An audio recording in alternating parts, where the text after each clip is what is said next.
Welcome, friends, to another quiet journey through the stories of our past. If you're new here, consider subscribing. This is a place where we explore history slowly, softly, and peacefully.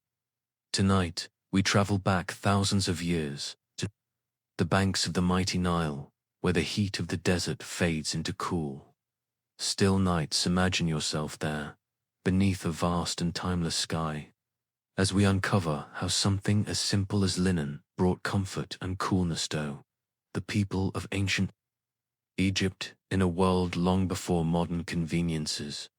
So dim your lights. Settle in and let the soft rhythm of history carry you gently along. Tis difficult to imagine a world without bananas.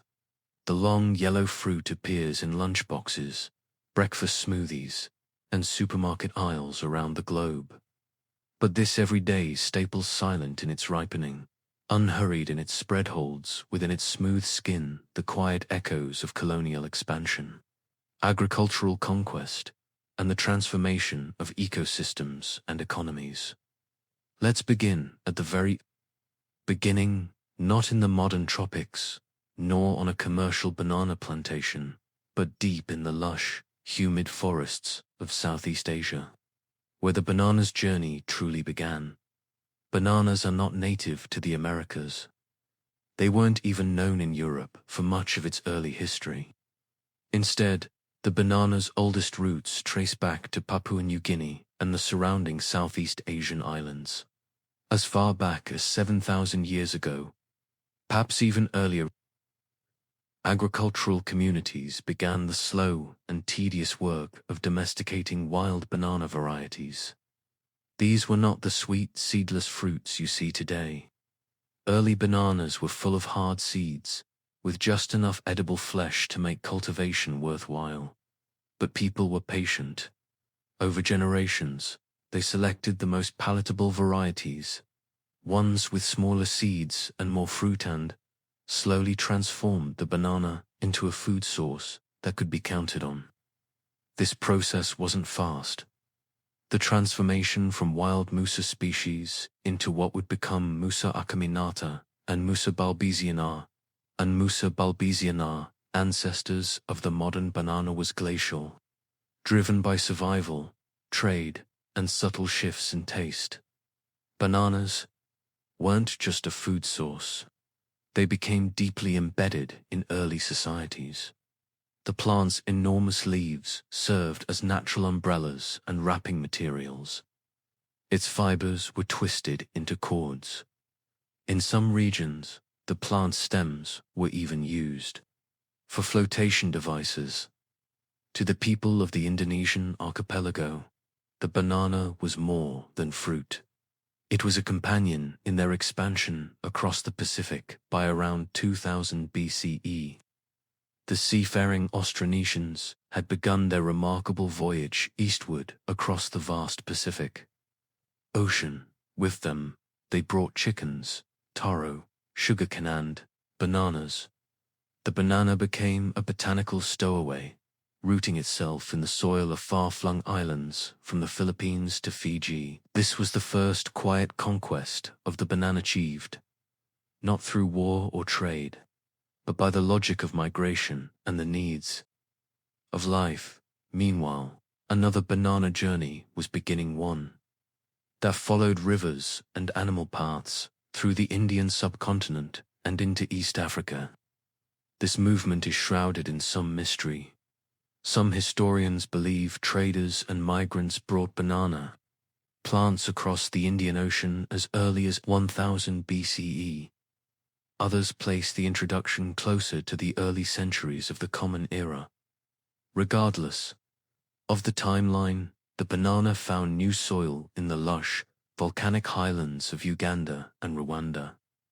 There, it took root more enthusiastically than almost anywhere else on Earth. By the first millennium CE, the banana had become a dietary cornerstone for many East African communities. Unlike in Asia, where rice and millet dominated, the highland banana, starchy, less sweet variety, was boiled, mashed, or fermented into local staples. It fed empires, nourished livestock, and played ceremonial roles. Entire clan structures in some African societies were organized around banana cultivation. The banana was no longer a traveler. It had become a permanent resident. Curiously, while the banana was thriving in Asia, Africa, and the Pacific, it remained almost entirely unknown in Europe and the Middle East.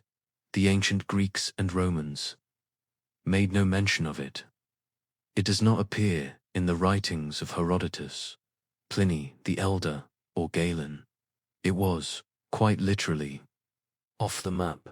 That began to change in the Islamic Golden Age. Muslim traders, botanists, and agronomists were obsessed with categorizing and cultivating useful plants encountered bananas during their travels to the Indian Ocean rim. By the 9th century, bananas had found their way into Arabic agricultural texts. The famed geographer al-Idrisi mentioned them in his writings, noting their presence in Egypt and along the East African coast. These accounts mark the banana's slow re-entry into the Mediterranean world, not as a foodstuff to be eaten widely, but as a curiosity. By the 1200s, bananas could be found in parts of North Africa and Moorish Spain. They were mostly cultivated in private gardens and palace courtyards, admired more for their novelty than their nutritional value. The fruit didn't travel well. Ripe bananas spoiled quickly, and the early varieties didn't always suit the European palate. They were fussy, delicate, and unfamiliar. Still, the fruit persisted. It was during the age of exploration, in the 15th and 16th centuries, that the banana began its second, more global journey, this time carried not by seeking new homes, but by empires seeking wealth. The Portuguese and Spanish pioneers of colonial expansion carried banana plants aboard their ships as they established outposts across the Atlantic and the Indian Ocean. On the island of Snowtome, off the coast of West Africa, the Portuguese began growing bananas alongside sugarcane. The climate was ideal. From there, the banana leapt oceans once again, this time to the New World. In the early 1500s, banana plants were introduced to Hispaniola and the Caribbean. The humid tropics of the Americas proved fertile ground, and soon the fruit began spreading to Central and South America. At first, bananas were a secondary crop, useful, but not central to the colonial project. Sugar, coffee, tobacco, and later cotton dominated the European imagination and economy. Bananas were eaten by slaves and plantation workers more than by colonial elites. They were cheap, abundant, and could grow in soil exhausted by other crops. But this humble status was what allowed the banana to flourish. While European attention was elsewhere, the banana slipped quietly into the diets and landscapes of the Americas. It grew with little need for care, survived hurricanes better than other crops, and produced high yields year-round in regions with food insecurity or labor shortages. Bananas offered a solution so obvious it barely needed discussion. And still, Europe did not pay much attention. That would change in the 19th century. Industrialization, urbanization, and steamship technology were about to collide with the banana's quiet abundance in ways that would transform not only diets but entire countries. Bananas would soon become a commodity, a global one wrapped in contracts, political manipulation, and aggressive marketing. And their conquest of the world, once slow and organic, would be driven by something new, profit. But before we move on, pause for a moment with this image. A quiet plantation in coastal Honduras, sunlight flickering through wide banana leaves. Laborers slicing down bunches of fruit while steamships wait at harbor. The fruit that began in misty forests and tribal gardens was now feeding the machinery of empire, though few understood just how central it would become. And so the question remains, how did the banana, an obscure fruit of Asian forests, become the engine of entire colonial economies and the focus of fierce geopolitical competition? By the late 19th century, the banana had transformed from a tropical oddity into something else entirely, an industrial commodity, shipped thousands of miles, sold for pennies, and consumed eagerly by millions. Its quiet conquest had ended. Now, the banana entered its era of dominance. This was the birth of the banana republics. It began, as so many industrial stories do, with infrastructure. Steamships and railroads were the true enablers of the banana's rise. Before refrigeration, most perishable goods couldn't travel far. A banana plucked in Central America would ripen, rot, and turn black before ever reaching the tables of Europe or North America. But the arrival of faster ships and better logistics changed everything. In 1870, an enterprising sea captain named Lorenzo Dow Baker sailed a small shipment of bananas from Jamaica to Boston. To his surprise, they sold out almost instantly. The fruit was novel, sweet, easy to eat, and importantly cheap, with no seeds, no preparation, and a curious, exotic appeal. The banana quickly attracted the interest of grocers and consumers alike. Baker soon partnered with businessmen to form what would become the Boston Fruit Company. Meanwhile, others took notice. In 1899, a merger between Boston Fruit and a competitor created the United Fruit Company, a name that would become synonymous with both the rise of the banana industry and the exploitation that followed. United Fruit was no ordinary company. Within a few decades, it controlled vast swaths of land across the Caribbean and Central America, Honduras, Guatemala, Costa Rica, Panama, Colombia. These were not just farms. They were vertically integrated operations, complete with railroads, ports, shipping lines, and entire towns. The company didn't just grow bananas. It governed the regions in which bananas were grown. This model, known as the company town, was eerily self-contained. Workers were paid in company scrip, redeemable only at company stores. Housing was provided by the company. So were schools, clinics, and sometimes even police forces. Everything revolved around the fruit. And yet, for all this infrastructure, the actual fruit remained precarious. The banana is an unusual crop.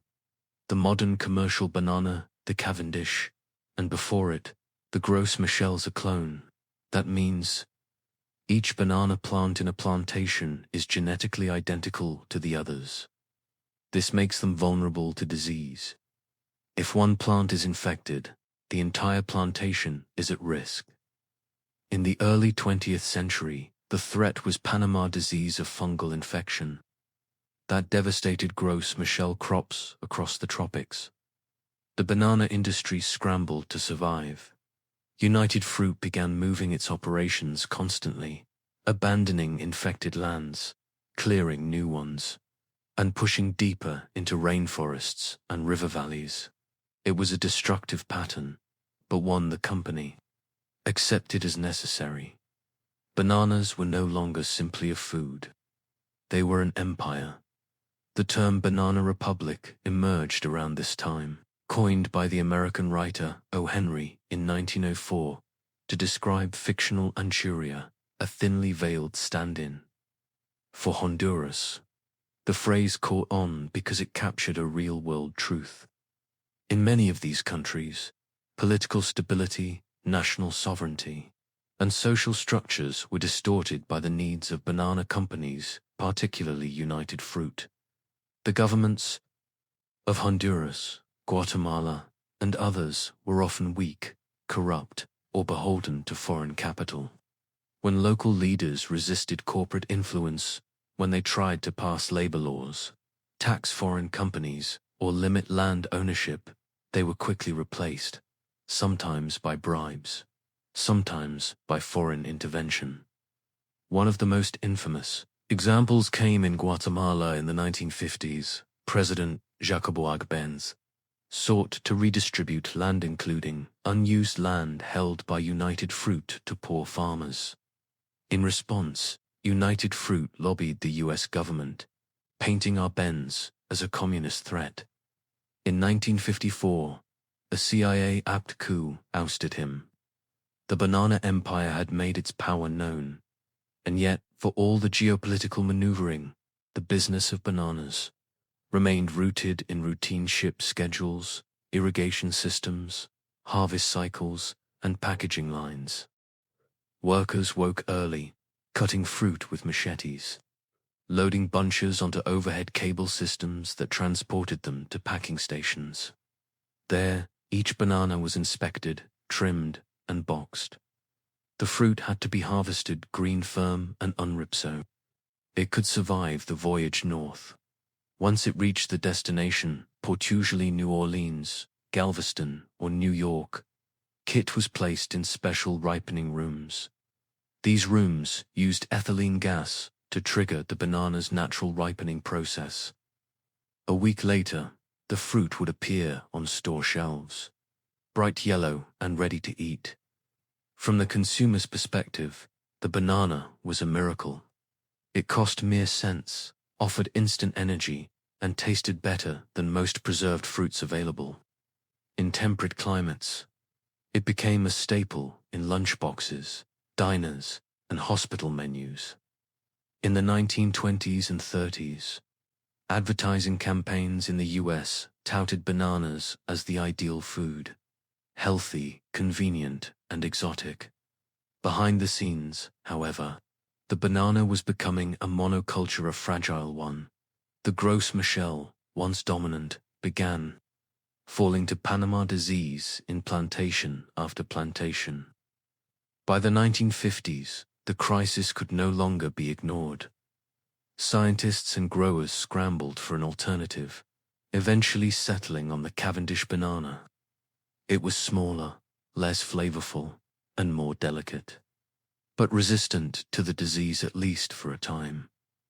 United Fruit began the painful process of replacing its crops, retraining its workers, and rebranding the fruit. Consumers were never told. They were simply presented with a slightly different banana, packaged in the same box, sold under the same cheerful logos. The industry adapted, but cracks were showing. Labor unrest was growing. In Colombia, in 1928, thousands of banana workers went on strike, demanding better wages and conditions. The response was brutal. The Colombian army, likely at the behest of United Fruit, opened fire on the strikers in what became known as the Banana Massacre. Hundreds were killed, some say more. Despite these incidents, the banana continued its rise. By the 1960s and 70s, United Fruit, now rebranded as Chiquita Brands International, was joined by other companies like Dole and Del Monte. Together, they formed a triopoly that still dominates the global banana trade today.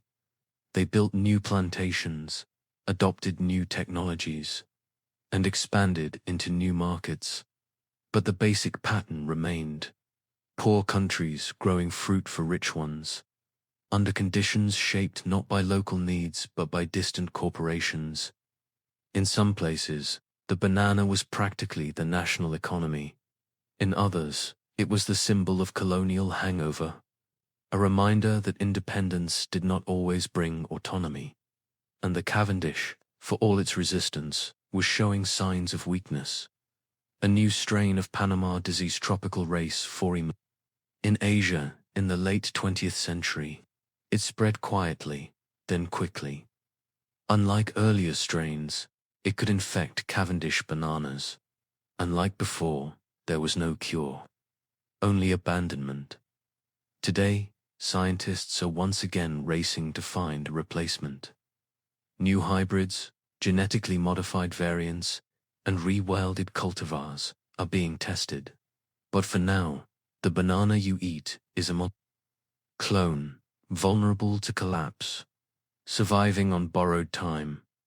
It's a delicate balance, the illusion of abundance held up by logistics, labor, and hope. In a way, the banana story is a mirror of the modern world, simple on the surface, complex and fragile underneath.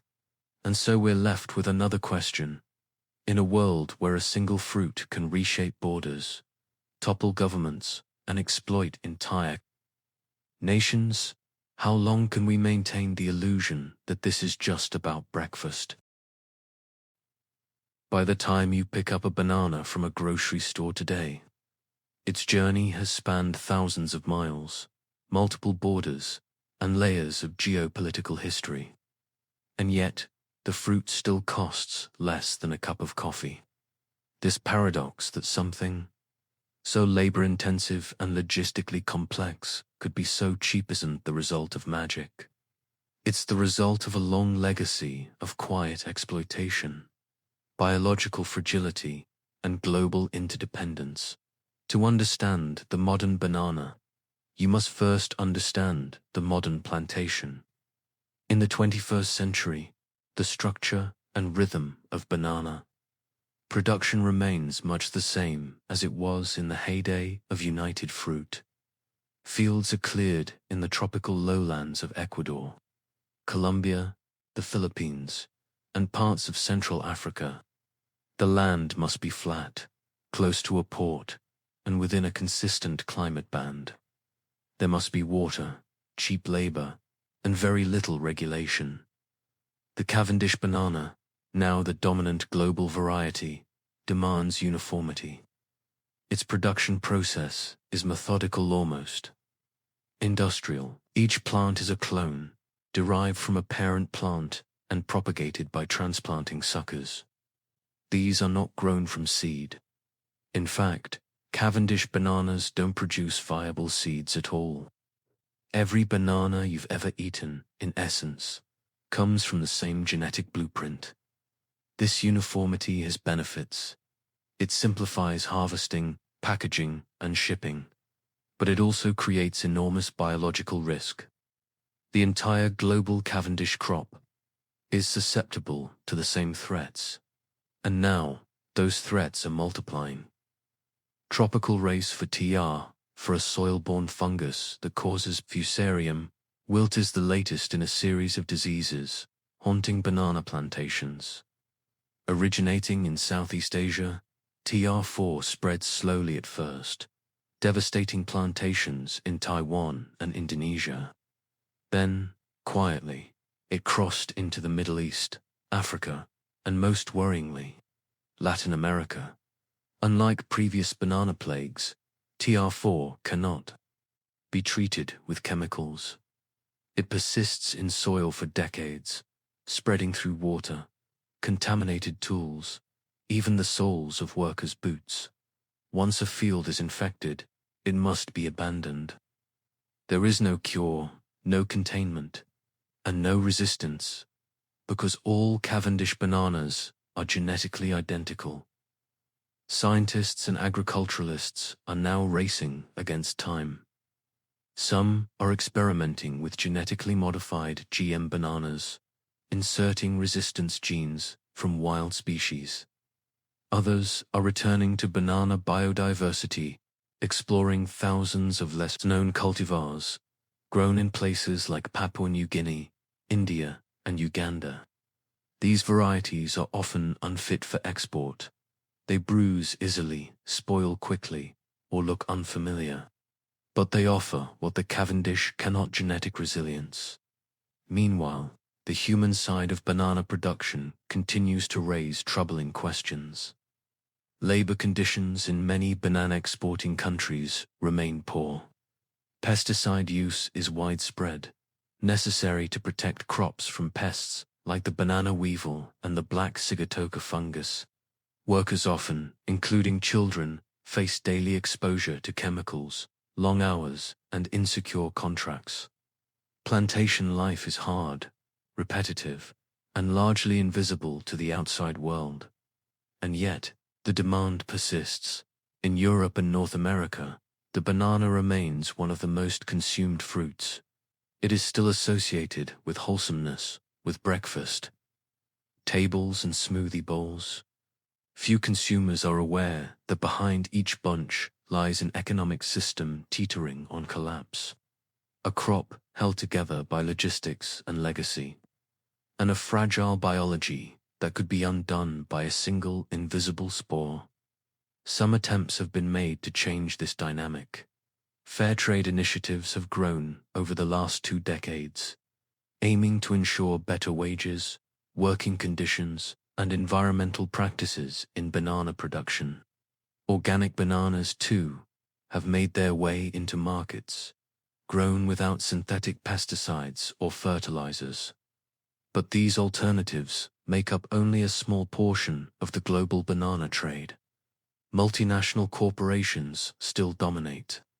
Chiquita Dole and Del Monte remain the primary exporters, though they have adapted their image. Gone are the plantation posters of the 1920s. In their place, marketing that emphasizes sustainability, family farms, and tropical serenity. In reality, banana production has simply shifted into new forms. Rather than owning plantations directly, many companies now contract with local growers. This shields them from liability while retaining control over the supply chain. It's a quieter, more modern version of the old banana empire, but the structure remains. Even governments have continued to feel the banana's influence. In Ecuador, the world's largest exporter of banana fruit accounts for a significant portion of the national economy. Entire regions are devoted to banana farming. During market downturns, national budgets suffer. In countries like the Philippines, banana exports are now tied to geopolitical tensions, especially with China. A fruit that once helped fuel colonial empires now quietly shapes international diplomacy. Yet for all of this, the banana's greatest threat may still be the one it cannot see itself: the continued dependence on a single cultivar. The Cavendish is unsustainable. Despite its familiarity, convenience, and profitability, the Cavendish banana is ultimately a product of compromise, stand-in for the tastier Gros Michel, which disappeared under similar conditions. It exists because it fits shipping crates, not because it's the best tasting or the most resilient. And now, even it is fading. In laboratories around the world, scientists are now developing new varieties, bananas that resist TR4, that taste better, that grow faster or store longer. Some are genetically edited. Others are hybrids of obscure regional varieties. All of them face the same challenge: consumer acceptance. Because here lies the curious twist in the banana's story. After centuries of migration, colonization, and commodification, the future of this global fruit may rest not in disease, politics, or economics, but in the comfort of routine. People like their bananas, yellow, long, and familiar. Changing that even for survival may prove harder than it seems. So, as you lie in bed tonight, listening to the wind or the soft hum of evening, consider the quiet journey of this fruit. From ancient forests to industrial plantations, from colonial cargo to supermarket staple, a fruit that changed landscapes, economies, and governments without ever making much noise. And perhaps, most curiously of all, the banana's biggest impact has always come not through its presence, but through its absence. A missing shipment, a disease outbreak, a bruised boxall enough to send markets trembling and communities scrambling. So we end where we began, with a simple question. In a world where even a banana can shape the course of nations, what else are we quietly depending on without realizing it? Before the world became small, before we could tap out messages in seconds, across continents communication over long distances was a burdensome affair. In the early 19th century, sending a letter was a matter of social status, economic privilege, and, often, bureaucratic complexity. This was a time when mail delivery was slow, irregular, and sometimes absurdly expensive. There were no flat rates, no predictable schedules, and certainly no stamps. Instead, letters were paid for by the recipients, the one receiving the mail, not the sender. Charges were calculated by the number of pages and the distance traveled. A long news-filled letter could cost its unfortunate receiver days' wages. Imagine you were a shopkeeper in Manchester receiving a thick envelope from your brother in London. You might have to pay a shilling or more just to accept an amount significant enough that some people simply refused delivery. Unwanted letters were left unopened, abandoned at the local post office. The system discouraged correspondence, created inefficiencies, and bred resentment. And then came a quiet but persistent movement, rooted not in glamour or grandeur, but in stationery, ink, and envelopes. At the center of it all was a man named Rowland Hill. Hill wasn't a politician or a soldier. He was a schoolteacher, a reformer, and most of all, a man who thought carefully about the way systems worked or failed to work. In 1837, Hill published a pamphlet titled Post Office Reform, Its Importance and Practicability. It was a dry, measured document, hardly a revolutionary tract, but it offered a solution so simple and elegant that it would eventually reshape global communication. Hill proposed a uniform, prepaid postal rate, fixed cost for delivering letters, regardless of distance. And more importantly, he suggested the use of a small, adhesive label to indicate that postage had been paid. This would be the world's first postage stamp. The response was tepid at first. Many in government dismissed the idea as utopian or unnecessary. The existing system, though flawed, had inertia on its side. Postmasters and clerks collected their commissions based on the confusing, distance-based fee system. Simplifying it would not only require changes in pricing, it would also append a familiar structure of bureaucracy, accounting, and personal gain. But Hill was persistent. He marshaled data to show that a standardized rate would increase volume, efficiency, and public satisfaction. His plan appealed to a growing middle class eager for personal correspondence. More importantly, it fit with the broader spirit of the Victorian era: order, logic, and measurable reform. In 1840, after years of lobbying, the British government agreed to a limited trial. On May 1, 1840, the world's first postage stamp, the penny black, was issued. It was not colorful or flashy. The stamp featured a profile of Queen Victoria, engraved in black on a white background, with the words postage and 1 penny inscribed. It was small, simple, and stunningly effective. For 1 penny, a letter weighing up to half an ounce could be sent anywhere in the United Kingdom. And for the first time, the cost was paid by the sender, not the recipient. The change was immediate and dramatic. Letter volumes soared. Ordinary people, once excluded from the world of private correspondence, began writing regularly. Families separated by work or geography could now afford to stay in touch. Merchants could confirm orders and settle accounts without costly delays. Even lovers could exchange poetry without fear of causing economic hardship to their beloved. Penny black was a logistical marvel as much as a social one. It required new systems for printing, distributing, and validating stamps. The British government introduced cancellation marks, usually red crosses or dots to ensure stamps could not be reused. Sorting offices were expanded, clerks retrained, and timetables revised. Soon, additional denominations were introduced. The 2-penny blue, for heavier letters, and later, stamps for international rates.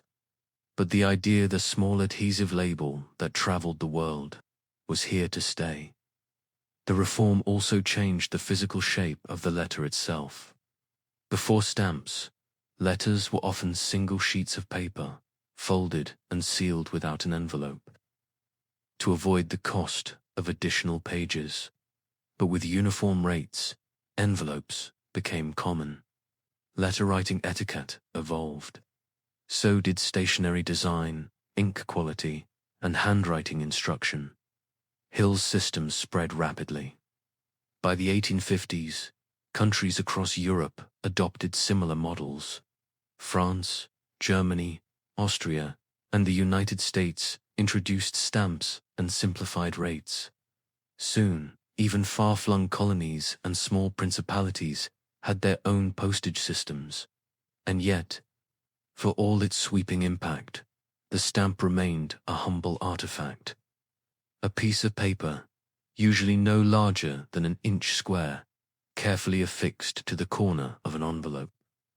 Over time, stamps became more ornate, featuring monarchs, heroes, landmarks, flora, and fauna. They became collectibles, symbols of national pride, and eventually tiny works of art. But beneath the surface, the deeper transformation was bureaucratic. The standardization of postal fees reshaped not just communication, but the very infrastructure of empire. Colonial governments used stamps to reinforce authority. A letter with a queen's image on the stamp became a subtle act of power projection. It announced the sender's participation in a shared system, a web of governance that connected post offices from London to Calcutta, from Nairobi to Sydney. Postal reform also affected literacy rates. As letter writing became more affordable, the incentive to read and write increased. Schools began incorporating letter composition into curricula. Literacy spread beyond elites and professionals. The act of reading a letter, once rare, became a quiet, common ritual, performed over breakfast, by candlelight, or in rural fields. There's a quiet dignity in this transformation. No revolutions were fought over stamps. No governments fell, but life improved. Systems functioned better. A mother in Edinburgh could hear news from her son in Glasgow without paying a day's wages. A clerk in Belfast could order books from London and receive them without delay. Business, family, and friendship were now only a penny apart. Still, the early days of the stamp were not without problems. Forgery became a concern. Stamp paper had to be made more secure, cancellation marks more complex, postal inspectors trained in detecting fraud, and as volume increased, sorting centers had to grow not just in size, but in sophistication. Trains were equipped with traveling post offices, where clerks sorted mail en route. Accuracy and speed were paramount. One curious side effect of this system was the emergence of a new kind of community, the stamp collector, known as philatelists. These individuals saw the beauty in these tiny adhesives. They tracked issues, compared perforations, debated printing errors. The penny black ones, a common, functional item, became a prized rarity, especially in mint condition. By the mid-19th century, children were encouraged to collect stamps as a hobby. Albums were published, trade networks formed, And in an age of increasing global connection, stamps offered a quiet kind of worldliness. They were miniature ambassadors, bringing distant countries and unfamiliar rulers into suburban parlors and dusty attics. All of this from a single reform, a schoolteacher's idea, turned into policy, turned into infrastructure, turned into culture. But here we must pause, because the story of postal reform doesn't end with stamps or sorting rooms. It continues with the rise of airmail, with wartime censorship, with the Cold War's postal spies, and eventually with the great unraveling that came with the internet age. So we are left with a quiet question, nestled in the corner of an envelope in a world so used to instant communication. What did we lose when the letter became rare? By the mid-19th century, the small, unassuming postage stamp had done something few inventions ever accomplish. It became indispensable. Across Europe and its expanding colonies, the stamp was not just a marker of prepayment, it became a symbol of administration, control, and participation in the growing machinery of empire. Let us return, then, to the 1840s, when the penny black first found its way into public hands. Within just a few years, the concept of prepaid postage began to influence not only British society but the entire geopolitical landscape. As the British Empire expanded, so too did its postal infrastructure. Colonial governments were instructed to adopt standardized mail practices. The Colonial Office in London oversaw not just governance, but increasingly how letters moved from coast to interior, from metropolis to backwater, from governor to settler. In 1851, the first International Postal Conference was held in Brussels, though it would be the Universal Postal Union, founded in 1874 in Bern, Switzerland, that truly globalized the system. This organization introduced a revolutionary concept: one international postal territory. Under UPU rules, a letter mailed from one member country would be treated the same in all others. Uniform rates were set. Responsibilities for delivery were shared. Countries were discouraged from charging arbitrary fees for incoming mail.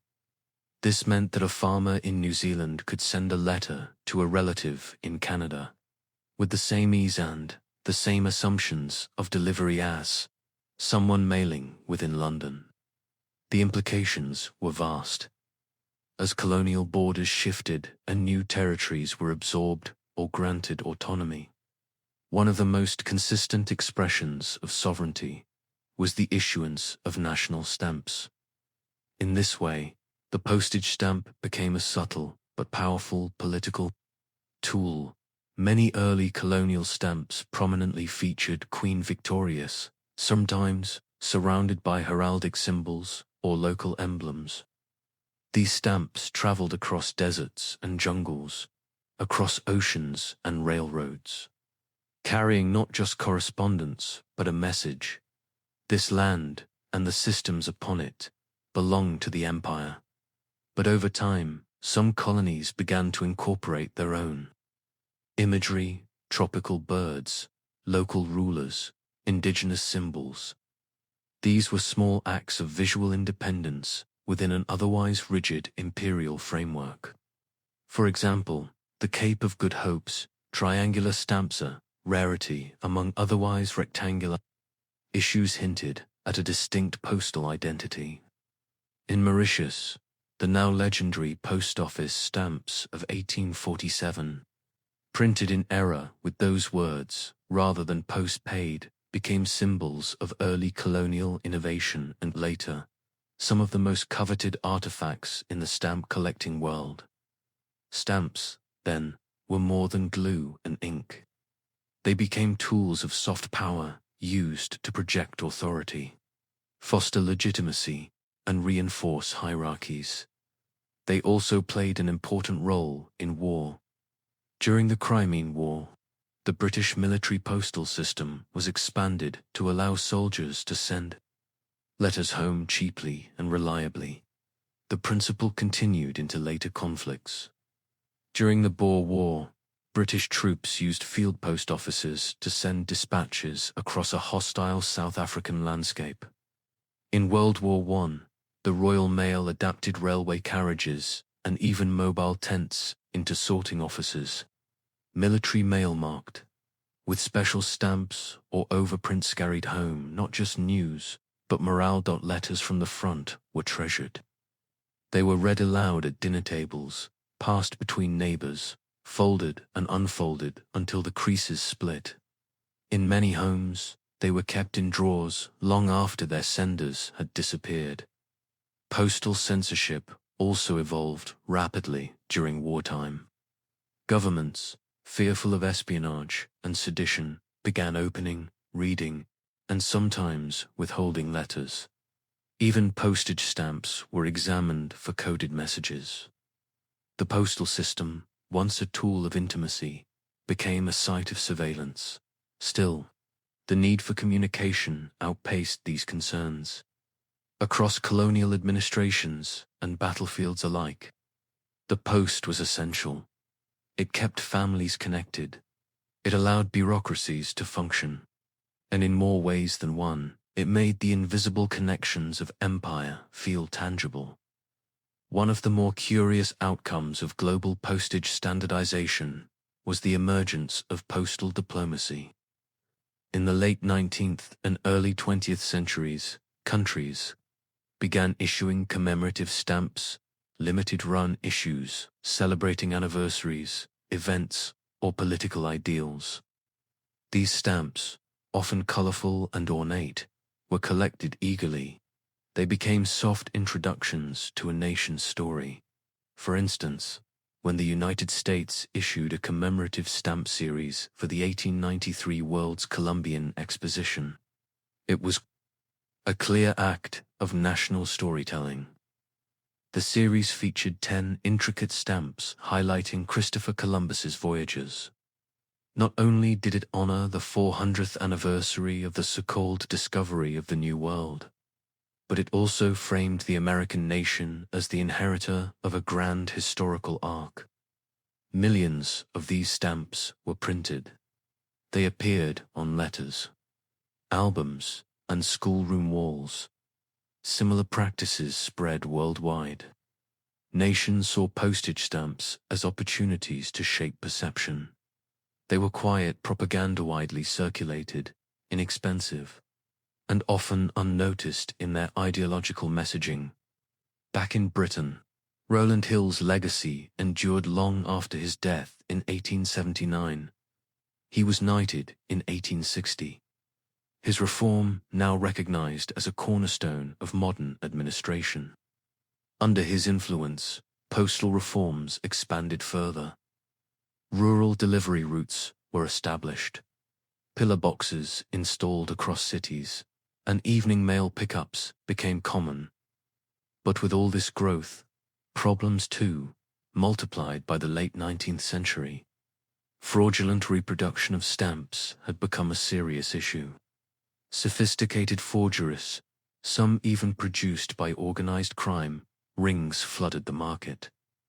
Postal authorities responded by introducing more complex printing techniques, watermarks, perforations, multicolor inks, and engraved details. These innovations made counterfeiting more difficult, but they also made stamps even more beautiful. At the same time, the economics of postage began to strain. Colonies that once operated as receivers of mail became net exporters. As more mail moved between Europe and its far-flung territories, the question of cost-sharing grew contentious. Who would pay for letters that originated in Liverpool but had to be delivered by mule through the interior of Kenya? The Universal Postal Union responded with a principle of reciprocity, but tensions remained. Some developing nations began to see their postal systems as financial burdens imposed by outside expectations. Others turned them into tools of national Pride, by the 1930s, a new development loomed on the horizon. Airmail letters that once took weeks could now arrive in days at a cost. Airmail stamps were introduced, often with sleek, modern designs, biplanes over mountains, zeppelins floating over oceans, pilot profiles in bold relief. The tone shifted. Mail was no longer just dependably, was fast, even glamorous. The early airmail routes mirrored old imperial pathways, from London to Cairo to Delhi to Singapore. The infrastructure of empire now flew through the skies, stitched together by wings and wireless stations. But the airmail era, while exciting, also marked the beginning of the end for the slow, thoughtful letter. Urgency began to replace reflection. The telegram, and later the telephone, sped up communication even more. People no longer waited weeks for responses. They expected answers within days. Still, throughout the early 20th century, the postage stamp remained a vital part of daily life. In many parts of the world, it retained its aura of trust. A letter, properly stamped, was an unspoken contract between sender and state. It would arrive unless disrupted by war, disaster, or fraud. You could drop it into a box and, days later, someone hundreds or thousands of miles away would receive your thoughts, your news, your request. But the question began to arise. As the speed of communication increased, would the quality of communication decrease? What happened to the depth of expression when one no longer had to choose words carefully, when brevity replaced thoughtfulness? What did we lose when we no longer touched the page, licked the stamp, or waited for the carrier's footsteps? That question lingered quietly in the minds of writers, lovers, and bureaucrats alike. Because by the mid-20th century, new forces were taking hold. Telephones were becoming common. Television was arriving. The first digital experiments were underway. A letter, once the heartbeat of both empire and emotion, was slowly becoming optional. But even then, even as airwaves and circuits began to replace ink and glue, the postage stamp remained a tiny rectangle of history, glued to the corner of a moment. So the question remains, hanging in the margins of forgotten envelopes and dusty stamp albums, in a world increasingly driven by speed, was the slowness of the letter a weakness or a strength? Asterisk, as the mid-20th century gave way to its latter half, the postage stamp, once a marvel of bureaucratic innovation and imperial reach, began to lose its central role in daily life. The slow decline did not happen suddenly, nor was it particularly loud. There was no global announcement, no public mourning. Rather, it faded gently, like the yellowing of an old envelope in a kitchen drawer. But for a time, it lingered. Even as rotary telephones rang in parlors and fax machines hummed in government offices, people still mailed letters. The act remained both ritual and necessity. Birthday cards arrived with neat stamps in the upper right corners. Holiday greetings came postmarked with December cheer. And utility bills, mundane, yet essential, continued to be folded into envelopes and sent across town by postal workers who knew the names of the dogs on their route. In many countries, the mid-20th century was the golden age of the local postman. Uniformed and punctual, the postman was not just a courier but a symbol of continuity. Children watched for them after school. Grandparents nodded from garden gates. In rural communities especially, the postman was sometimes the only link to the outside world, and for all the technological advances, postage stamps kept evolving.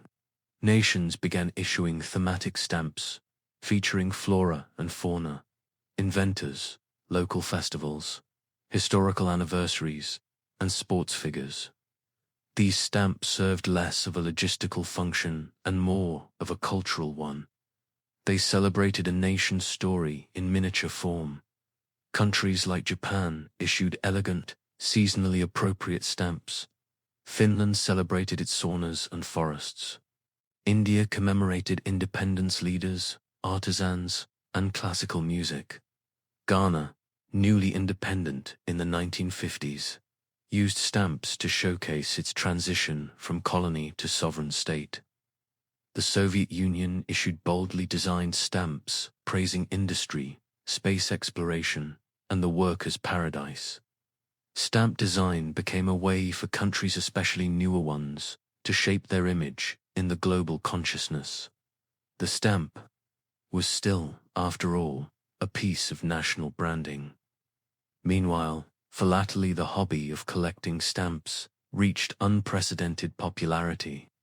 What had started as a niche pastime among British gentlemen in the 1860s exploded into a mass global activity. By the 1960s, millions of children and adults collected, traded, and displayed stamps in albums, at club meetings, and through international exchanges. Stamp dealers published catalogues with precise valuations. Enthusiasts memorized watermark types, printing errors, and gum variations. The value of a stamp could be driven not only by its rarity, but also by a story, an upside-down airplane, a misplaced word, or an unauthorized image. It was, in a way, the quietest economy in the world, but the winds of change were unrelenting. In the 1980s and 1990s, digital technology began to chip away at the world the postage stamp once ruled. First came the fax machine, allowing documents to be sent across continents in seconds. Then email emerged, and by the early 2000s, its ascent was undeniable. A letter that once required paper, pen, envelope, stamp, and several days of patience could now be replaced with a few keystrokes. There was no postman involved, no chance of delay, no creased edges from the sorting office. Governments responded by modernizing postal services, streamlining operations, cutting costs, and increasingly turning to parcel delivery as the main revenue source. As more people shopped online, packages multiplied. Letters declined in 2006.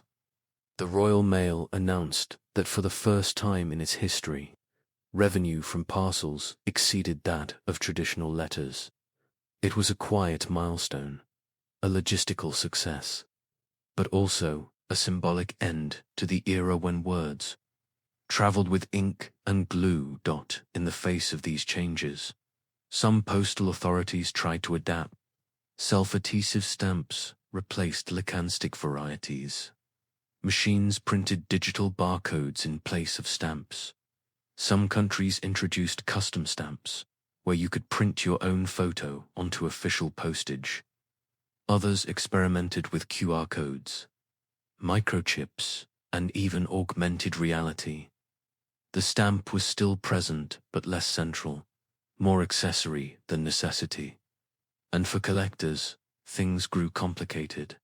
As more people left letter writing behind, fewer stamps entered circulation naturally. Meanwhile, postal agencies began issuing collect-only stamps, limited runs, expensive sets, and ornate designs that were never meant for real mail, but purely for sale. The market became flooded with novelty issues, confusing traditional collectors and reducing the meaningfulness of stamps as everyday objects.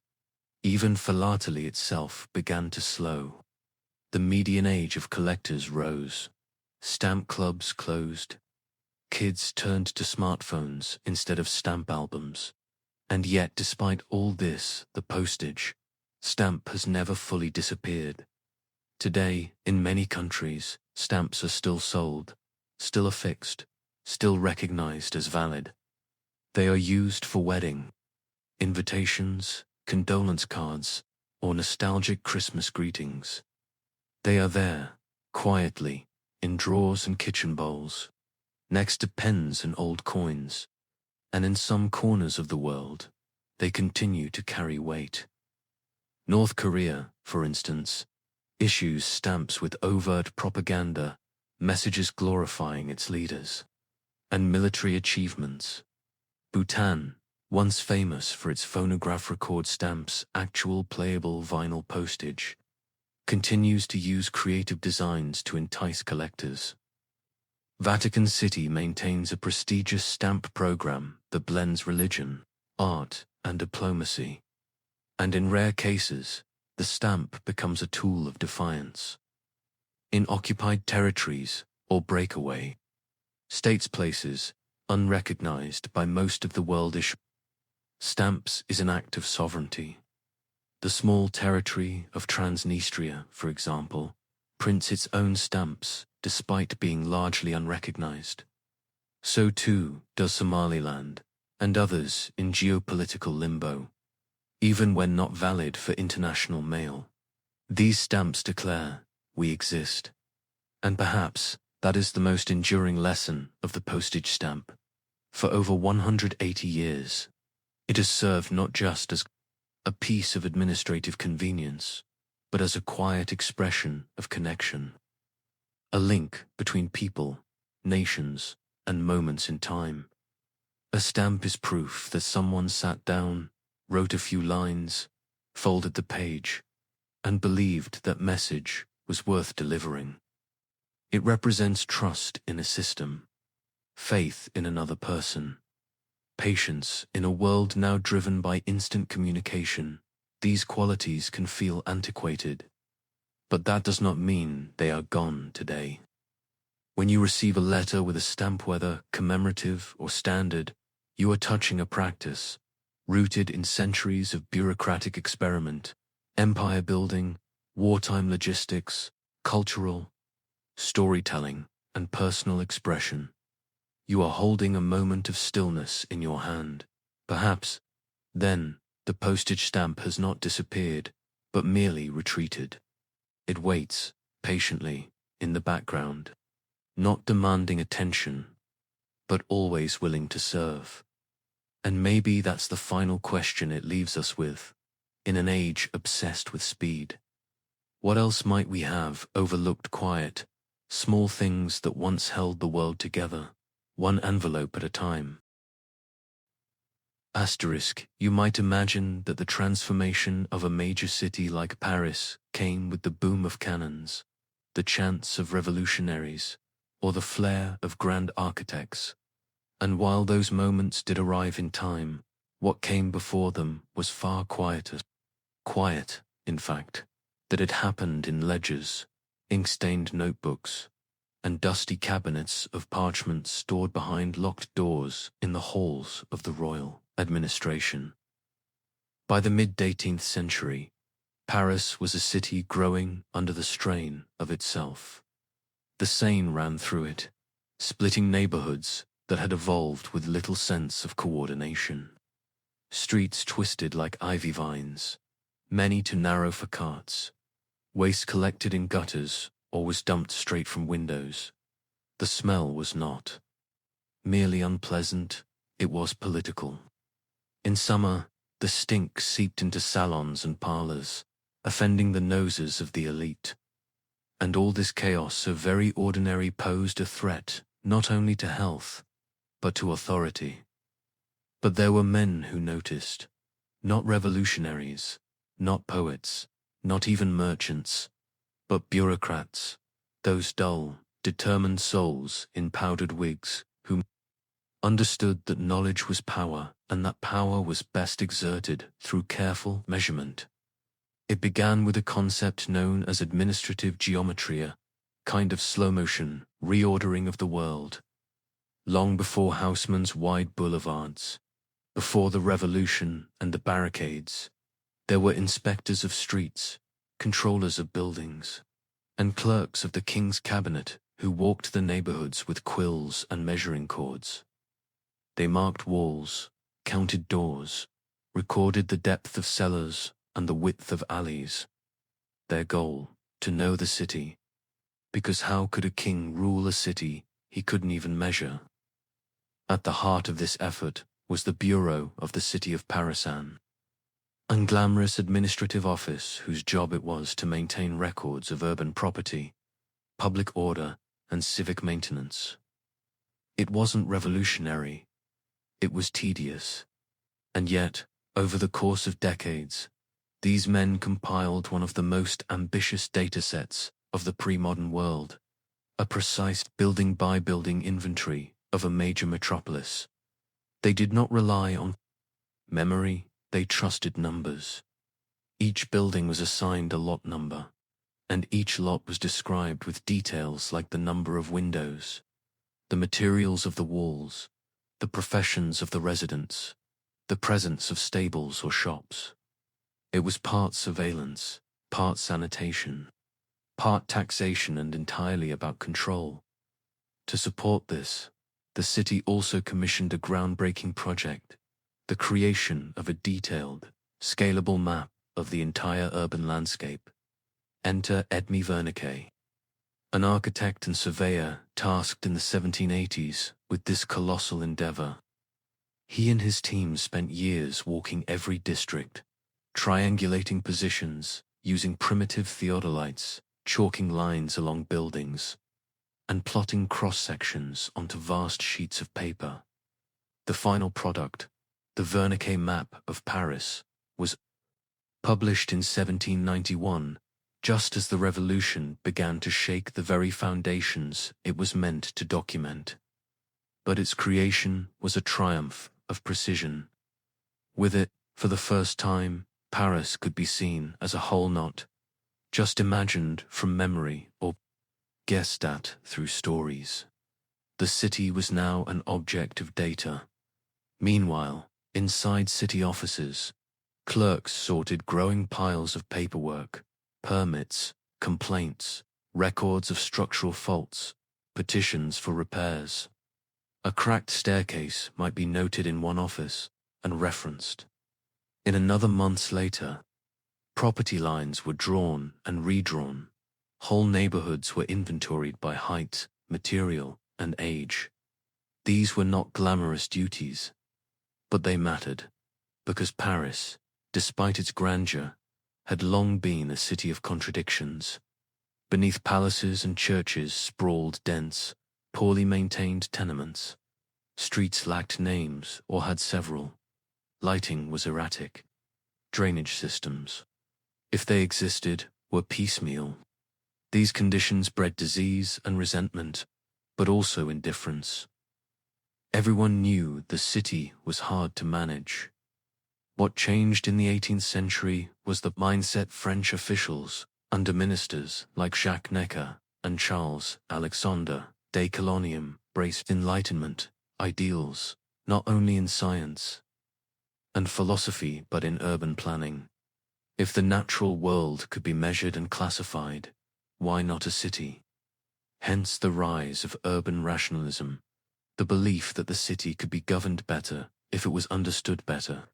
Maps, surveys, statistics, and architectural codes weren't just tools, they were a kind of moral order. To impose structure on a messy city was, in their eyes, to impose reason itself. Still, this ideal faced resistance. Property owners balked at state inspectors measuring their buildings. Shopkeepers resisted new codes about signage, gutters, and waste disposal. The working poor found themselves targeted for the very irregularities they couldn't afford to fix. And so, the act of measurement became political. Take, for example, the seemingly benign act of counting doors. In the 1770s, Parisian administrators began using door counts as a method of estimating household size and, by extension, tax liability. The more doors your property had, the more people were assumed to live there, and the more you might owe. It was crude, yes, but it reflected a deeper shift. The city was no longer just space, but data. And not everyone was pleased to be counted, but the clerks continued.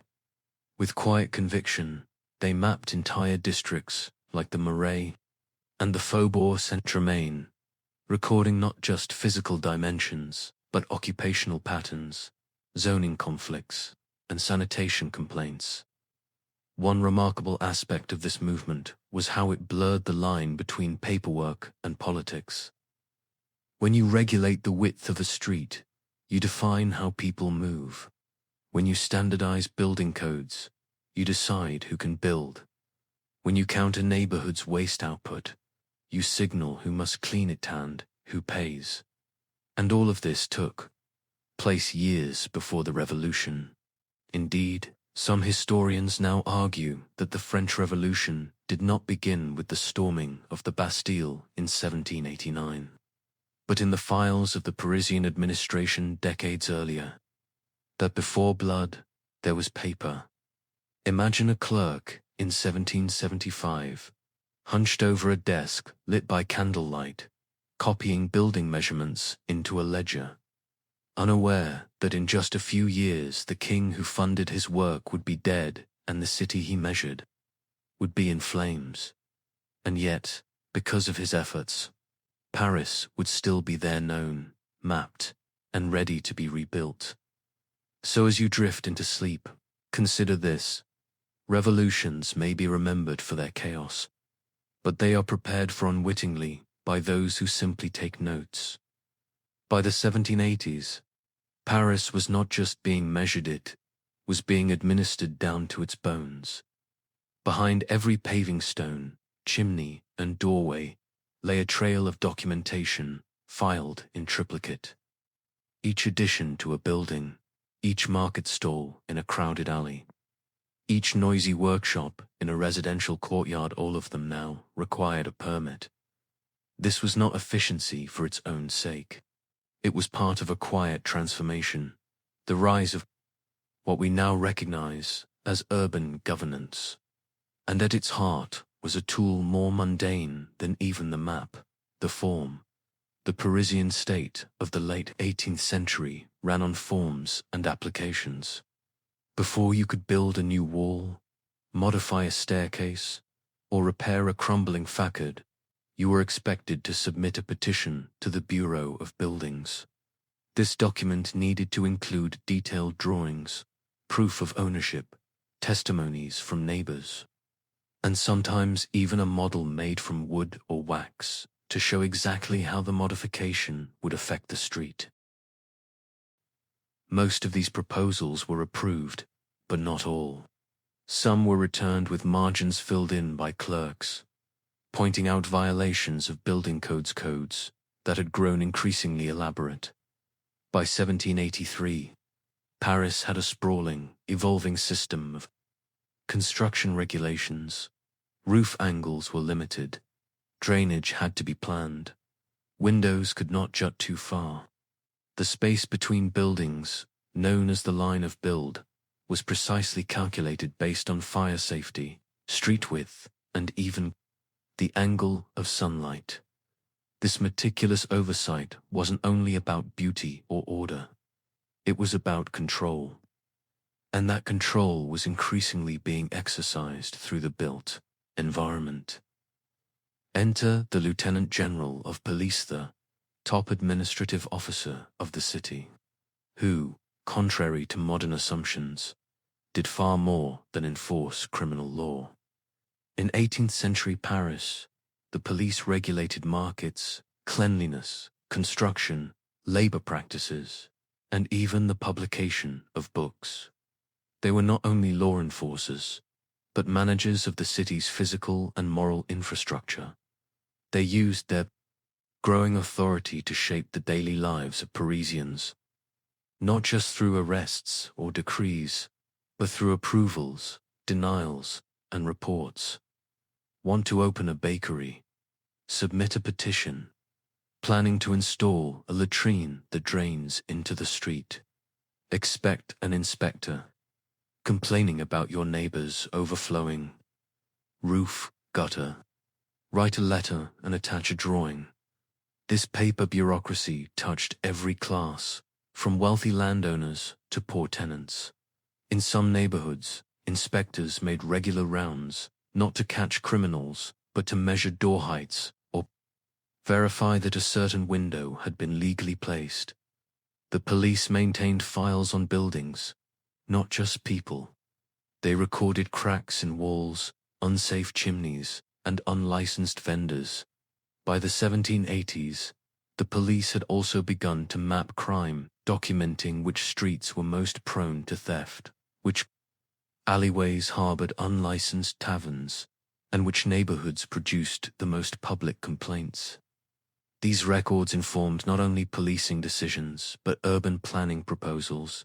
In essence, the physical city and the administrative city were becoming one and the same. And all of this relied on data term not yet coined, but very much in use through action. City administrators believed that by knowing Paris, they could improve it. But this knowledge had limits.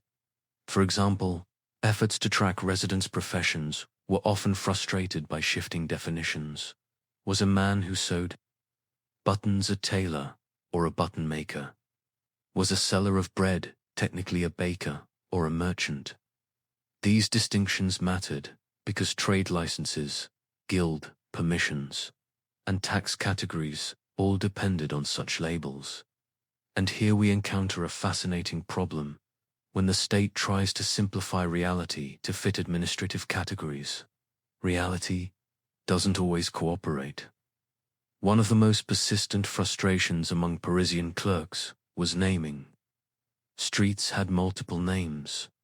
Buildings were often referred to by the family that lived there 3 generations ago. Some houses had no numbers at all. Others had competing numbers, depending on which agency you asked. It wasn't until the late 1770s that Paris attempted to standardize house numbering, assigning unique identifiers street by street. This was not only to help mail carriers, though they did benefit, but also to make tax collection and policing more efficient. Still, resistance abounded. Some property owners removed or altered their numbers. Others refused to post them. One landlord, whose property stretched across 2 house numbers, argued that he should be taxed as a single residence. Another insisted that the number 13 should be skipped entirely, citing superstition. But the administrators pressed on Paris was being turned into a manageable object, a legible city, one where movement could be predicted, space controlled, and disorder minimized. At least, that was the dream. Yet, at street level, reality kept interrupting. Flooding remained a problem, especially near the Seine and in low-lying quarters, like the Isle de la Cite.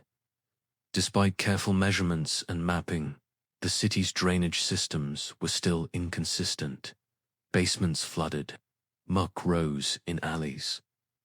People built makeshift footbridges from wood planks just to reach their own doorways during rainstorms.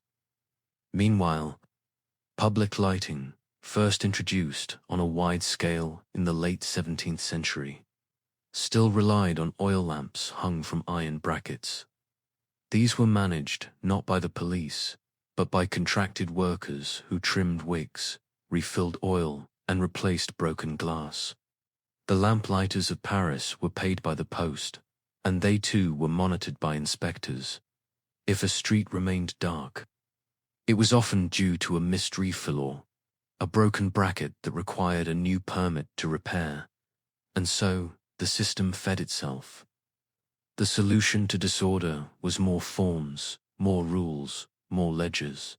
For most Parisians, especially those in lower-income neighborhoods, this administrative system was felt not as a unifying force, but as a burden. Permits cost money. Approvals took time. And inspectors, however well-meaning, could delay repairs that were urgently needed. A broken stair rail might become a trip hazard for months.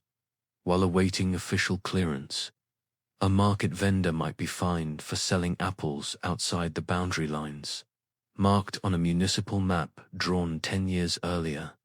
The gap between state knowledge and lived experience widened.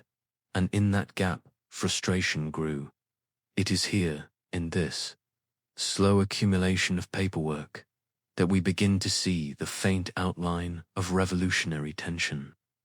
Not in fiery rhetoric or pamphlets, but in frustrated petitions, in applications denied, in the piles of paper that shaped the everyday struggles of a working city in the years just before 1789. Paris was perhaps better mapped, measured, and managed than ever before. And yet, the people who lived within that system, particularly the poor, found it increasingly unjust. They saw the logic of measurement being used against them. They watched as building codes protected the homes of the wealthy but prevented them from modifying their own cramped dwellings. They filed complaints that vanished into filing cabinets. They paid taxes based on window counts and doorways, not income. They were counted, but rarely heard. And so, the measured city became, paradoxically, a stage for unmeasured rage. The streets that inspectors had labeled and coded were the same streets, where barricades would soon rise. The buildings whose heights had been recorded would soon echo with revolutionary chants, and the very forms designed to bring order would be burned in the chaos they had quietly helped to sow. All of this raises an uncomfortable question. Can a city be too well known, so well catalogued and controlled, that it forgets to see the humans within? By the spring of 1789, the streets of Paris were bursting not only with people, but with pressures that had long been building beneath the surface. The clerks and inspectors, those quiet agents of order, had succeeded in shaping the city on paper. But reality, messy, breathing, and deeply human, was no longer content to be filed away in ledgers. Paris was now a place of contradictions, mapped with unprecedented precision, yet more unruly than ever. Even as the Wernicke map provided a perfectly scaled view of the city, protests were spreading along its streets. In the Faubourgs Vosges, dense, semi-autonomous outer districts of Paris, workers were gathering, murmuring about food, prices, rents, and the burdens of taxation. They did not need maps to find injustice. They lived in it, for the lower classes. The carefully measured city was a system designed not to protect them, but to manage them. The surveillance of structures, roofs, walls, chimneys often translated into surveillance of lives. Every regulation seemed to come with a cost. A baker could be fined for using an unlicensed scale.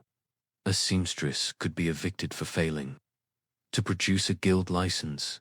A tenant might be taxed more for having an extra window, one that let in air but offended the records of the Bureau of Finance. To the educated elite, these regulations had once represented Enlightenment ideals: reason, science, order. But by the eve of revolution, they had become symbols of royal overreach, artifacts of a state obsessed with paperwork and blind to pain. And all the while, the bureaucrats continued. The files did not slow. Inspectors still walked the streets, notebooks in hand. Clerks still copied petitions. Surveyors still measured walls. But something was shifting in the air, something their rulers could not fully perceive. Asterisk, in a building on the Isle de la Cite, a clerk named Antoine Maréchaux spent June of 1789 reviewing housing petitions for the Faubourg Saint-Marcel, a working-class district on the left bank. He noted how many residents had requested relief from repairs ordered by the Bureau of Buildings people, who could not afford the costs but faced fines if they did nothing. One application caught his eye. A widow named Clemence Martin, who had been ordered to replace a stair railing after an inspector, deemed it a hazard to the public. She had no income but was still fined 8 livres for non-compliance. Maréchaux approved the waiver reluctantly. But he made a note in the margin. These cases are increasing. There is unrest in this district. The law seems too rigid for their condition. It was an unremarkable entry, buried in bureaucratic routine. And yet, it captured the moment. A system that had outgrown its own usefulness. Too structured, too flex, too proud to adapt outside the records office. The political storm was gathering.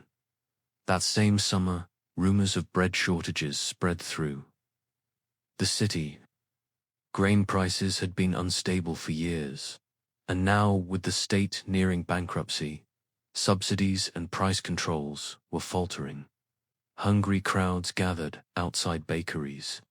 In some quarters, residents seized shipments of flour bound for elite households. At the same time, newspapers and pamphlets, many of them illegal, began to circulate more widely, printed in secret workshops hidden in attics and basements.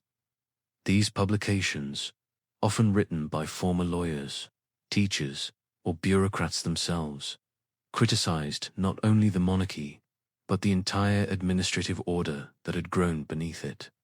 One pamphlet, in particular, on the tyranny of forms, became an underground sensation. It described the state's obsession with documentation as a form of slow violence, one that suffocated the poor while disguising itself as order by July. Tensions reached a boiling point. On the 14th of July, Parisians stormed the Bastille, a fortress prison that had long symbolized arbitrary royal power. The building itself was almost empty. Only 7 prisoners remained, but its fall marked the collapse of an entire political system. What's often forgotten is that nearby several government offices, including the Bureau of the City Revolutionaries, also raided records rooms. They did not burn every document, as myth might suggest, but many petitions, property files, and tax ledgers were indeed seized or destroyed. One eyewitness described the scene at the Rue de Jerusalem police offices. Revolutionaries tore open drawers, scattering files like leaves in the wind. Another account mentions bundles of inspection records being thrown into the Seine. The logic was clear. Destroy the records, and you destroy the regime's reach. Without records, taxes could not be enforced. Without permits, buildings could be modified. Without petitions, the poor could act freely. The bureaucratic city, so carefully built, was vulnerable not to invasion, but to disregard. And yet, not all records were lost. Some clerks, recognizing the historical moment, hid files in private homes. Others passed them to revolutionary committees. A few continued to work under the new National Assembly, trying to maintain basic functions like sanitation, lighting, and construction, safety even, as the institutions around them collapsed. This continuity mattered. While the revolution dismantled the monarchy and its elite corps of administrators, it also inherited their tools. The new leaders of Paris, whether Jacobin, Girondins, or more moderate replicants, realized that some bureaucracy was necessary. Maps were still useful, building codes were still important, and the data collected under the Ancien regime became the foundation for the modern French state. In the 1790s, a new form of administration emerged, centralized, secular, and data-driven, but no longer tied to royal power. The newly established departments replaced provinces.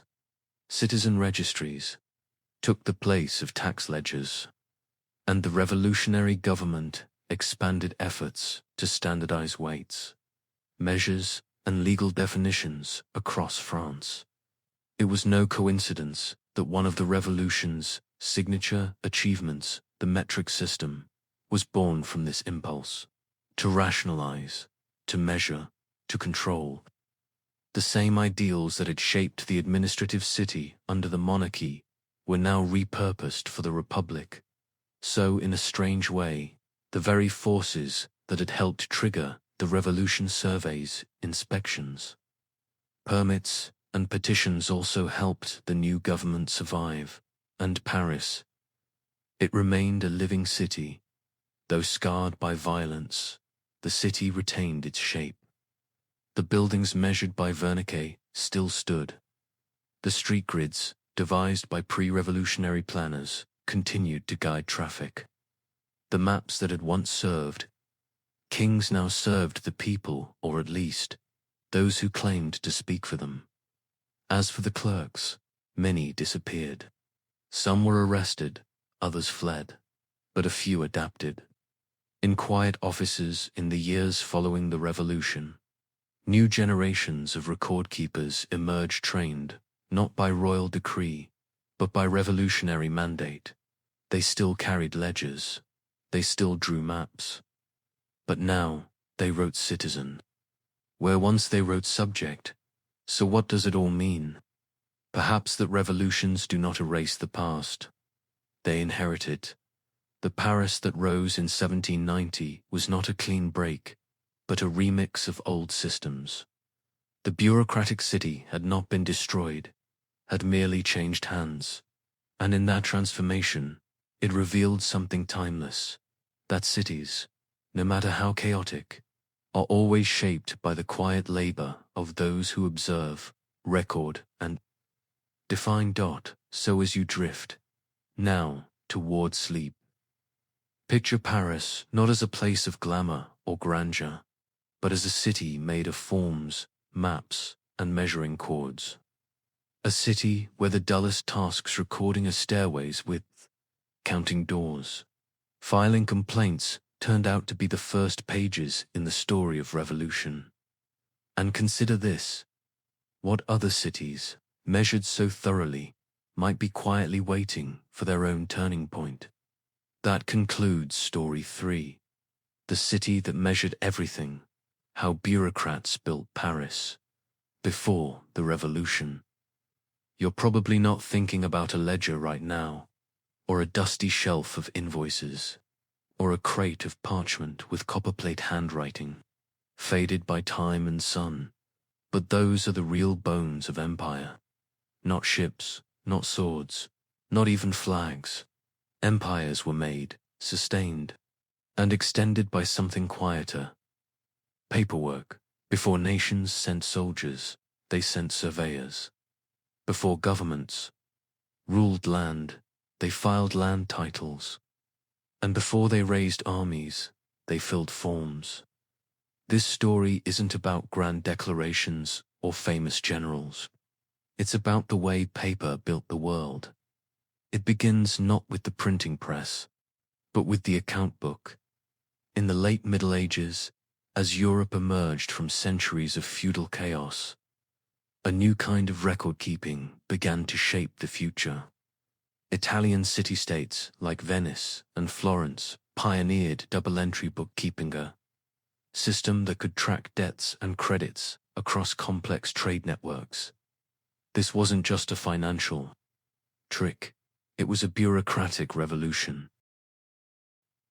Merchants used it to track goods, yes, but city governments quickly realized they could use it to track people, property, and payments.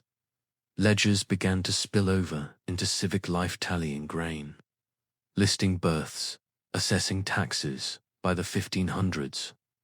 When Spain and Portugal were dividing the world between them with the Treaty of Tordesillas, paperwork was already the silent engine behind every expedition. Every ship needed manifests. Every colony needed charters. Every crown demanded reports. Take, for instance, the Spanish Casa de Contratación, or House of Trade, established in 1503. It was located in Seville, but its reach extended across oceans. It didn't rule people that filed them. Every voyage to the Americas had to submit meticulous records to the Casa. What was shipped, who sailed, what returns were expected. It was bureaucracy on the scale of conquest. A ship couldn't leave harbor without a letter of license, and when it returned, Its captains faced interrogation by ledger cross-checking goods, weighing discrepancies, assessing taxes. The paper trail was not just a method of control. It was a claim to legitimacy. By writing it down, Spain made the New World theirs, and other nations followed. The British Empire, in particular, became obsessed with administrative order. The East India Company, the private corporation that ruled much of India before the Crown formally took over, developed a dizzying bureaucracy to rival any European government. It employed clerks, accountants, and copyists in numbers that rivaled its soldiers, and here the humble tools of office work became instruments of imperial power. The quill, long before the typewriter, was a symbol of status and efficiency. Clerks were expected to write neatly and quickly.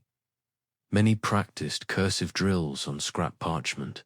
Their handwriting was more than a skill, it was a style. Trained into them through repetition, the ledger, too, was more than a book. It was a map of power. In India, for example, land revenue surveys were meticulously compiled, page after page, by clerks in Calcutta and Madras, often sitting under ceiling fans in rooms stacked with folders.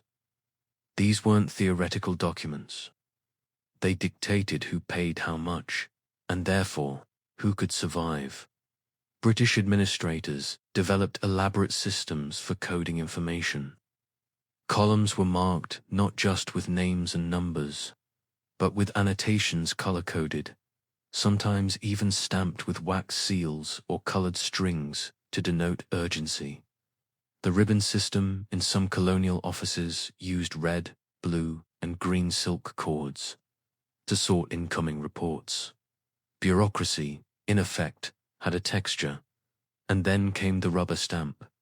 Invented in the 19th century and mass-produced by the 1850s, the rubber stamp became an icon of impersonal authority. You could sign your name hundreds of times without lifting a pen. A stamped approval meant something had passed, been filed, reviewed, granted. It was the final word of the office. The stamp became, in a way, the voice of empire. If a governor approved a land grant in British Kenya or a timber license in Burma, it wasn't a person that made the decision, it was the imprint of a date. A title, a line of ink. And yet, these systems were slow. Files were lost. Pages were miscopied. Clerks became overworked. And still, empires trusted the system. They believed that enough paperwork could justify any decision, organize any territory, control any population. Let's pause to imagine one. Such office, the Provincial Records Room in Lagos, Nigeria, circa 1911. The room is hot, heavy with the scent of old wood and ink. Iron shelves creak under the weight of bound files, some handwritten, others typed by carbon copy. A young clerk, shirt damp, fans himself with a folded letter while another applies rubber stamps to export permits. The work is not glamorous. It is repetitive, slow. But it is the work that enforces taxes, grants, trading rights, and determines livelihoods somewhere else. A dispute is rising over a boundary line between villages. A field officer will visit, take measurements, and submit a written report. That report will be copied 3 times, one for the Colonial Archive, one for the local administrator, and one for the central office in London. The final ruling may be made based on that one officer's wording, filed away for decades. Empires were built on paper, but they were held together by filing cabinets. By the late 19th century, the spread of railways and the telegraph had accelerated. Communication, but not eliminated paperwork. In fact, it expanded it. Reports were now expected more often, and in greater detail. Governors wrote long reports, sometimes hundreds of pages about rainfall, crop yields, education attendance, road maintenance, and social unrest. These reports were printed and bound, sometimes in leather volumes, for future reference. It was not unusual for a colonial administrator to cite a report from 1854 to justify a decision in 1899. This reverence for records created strange distortions. Villages that had once functioned with oral traditions and local councils were now expected to submit monthly data. Chiefs were instructed on how to fill forms, and scribes were trained to write in English or French, even if they barely spoke. Many clerks, particularly in British India and French West Africa, were locals trained at missionary or government schools. Their jobs were not glamorous, but they were stable. A civil service position could elevate a family status. But it also placed the clerk in a difficult position between empire and kin, recording the world in someone else's language. And so the world turned. As empires expanded, the paperwork piled up. In London, thousands of crates of documents from around the globe were stored in the India Office Records and the Colonial Office. Few were read. Many were kept simply because disposal was unthinkable. Records, after all, were evidence. Authority rested on the belief that decisions were made properly, and for that, there had to be a file. But the system was beginning to show cracks. By the early 20th century, critics were calling the colonial bureaucracy bloated, and detached from reality. Files were lost in transit. Reports contradicted one another. Duplicates overwhelmed offices. One French administrator quipped in 1923 that we do not govern the people, we govern the papers. And then everything changed. The world wars shattered old empires. After 1945, as colonies pushed for independence, the vast paper empires began to shrink. But the paperwork itself remained. When India gained independence in 1947, it inherited millions of pages of files. The same happened across Africa, the Caribbean, and Southeast Asia. New nations used old forms, stamped new names. On old headings, ministries, departments, councils all built from inherited systems, even today. If you walk into a government archive in Nairobi, Delhi, or Port of Spain, you may still find shelves filled with yellowing papers stamped with British or French emblems. The paper endures. And perhaps that is the strange legacy of these office empires. Not conquest by force, but control by filing. A world of drawers, folders, stamps, and pens that quietly reshaped millions of lives. So as you settle into rest, imagine not the roar of cannons, but the scratch of a quill. Not the march of boots, but the flutter of paper. Not the drama of history, but its admin. And ask yourself this: could the true machinery of empire have been a desk, a ledger, and a clerk with a rubber stamp? It's easy to imagine history as movement, armies marching, ships sailing, people migrating. But for the colonial world, history often happened standing still at a desk.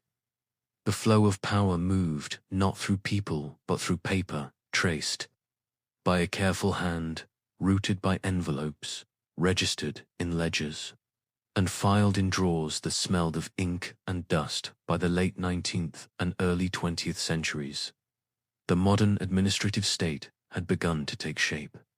Its primary tool, documentation. What began as simple lists and ledgers under the early merchant empires had, by 1900, ballooned into an overwhelming flood of standardized forms, statistical tables, minute books, and triplicate reports. Let's begin with the carbon copia. Small innovation with global consequences. Invented in the early 1800s, but not widely adopted until the late 19th century. Carbon paper allowed clerks to make 2 or more identical copies of a document at once. It wasn't just about saving time. It created layers of verification. One copy might stay at the district office, another sent to the provincial capital, and a third to London or Paris. If questions arose, officials could refer to identical texts. Carbon copying created a paper labyrinth. Mistakes multiplied alongside truth. Bureaucrats soon lived under the weight of their own records.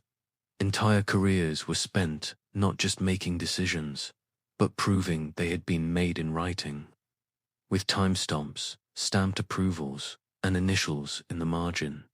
Each empire had its own way of organizing this paper flood. The British favored massive registries, indexed by hand in detailed alphabetical or numerical systems. Colonial offices in India and Africa often stored correspondence in guard files, a system of string-bound bundles sorted by subject or date. French bureaucracies leaned toward dossiers, with meticulous handwritten cover pages noting dates of reception, notes of response, and cross-dash references. But, in every case, the real power sat behind rows of filing cabinets. The filing cabinet was patented in the 1890s, with vertical drawers that allowed easy access to folders. It replaced the pigeonhole and the bound volume, bringing a level of flexibility and speed previously unseen. For the first time, documents could be resorted, updated, and referenced without unbinding pages or removing stitching. Colonial officers quickly adopted the new model. Filing clerks, often seen as the lowest rung of the administrative ladder, held more power than they knew. They could misplace or accidentally delay a file, and decisions would grind to a halt. One misfiled document could hold up a land grant or taxation change for weeks. Some clerks, aware of their quiet authority, grew creative. In British Ceylon, now Sri Lanka, there's record of clerks color-coding files by urgency, not a standardized system, but one understood internally. Red meant immediate attention, blue meant wait. Green often meant this can sit a while. It wasn't in any rule book, but it worked. And then there were the forms. Forms became the universal language of empire. Land survey forms, census forms, trade forms, customs declarations, labor records, crop reports, education registries, and death certificates. Each one had boxes to check, lines to fill, sections to complete, many with rigid instructions. The logic was seductive.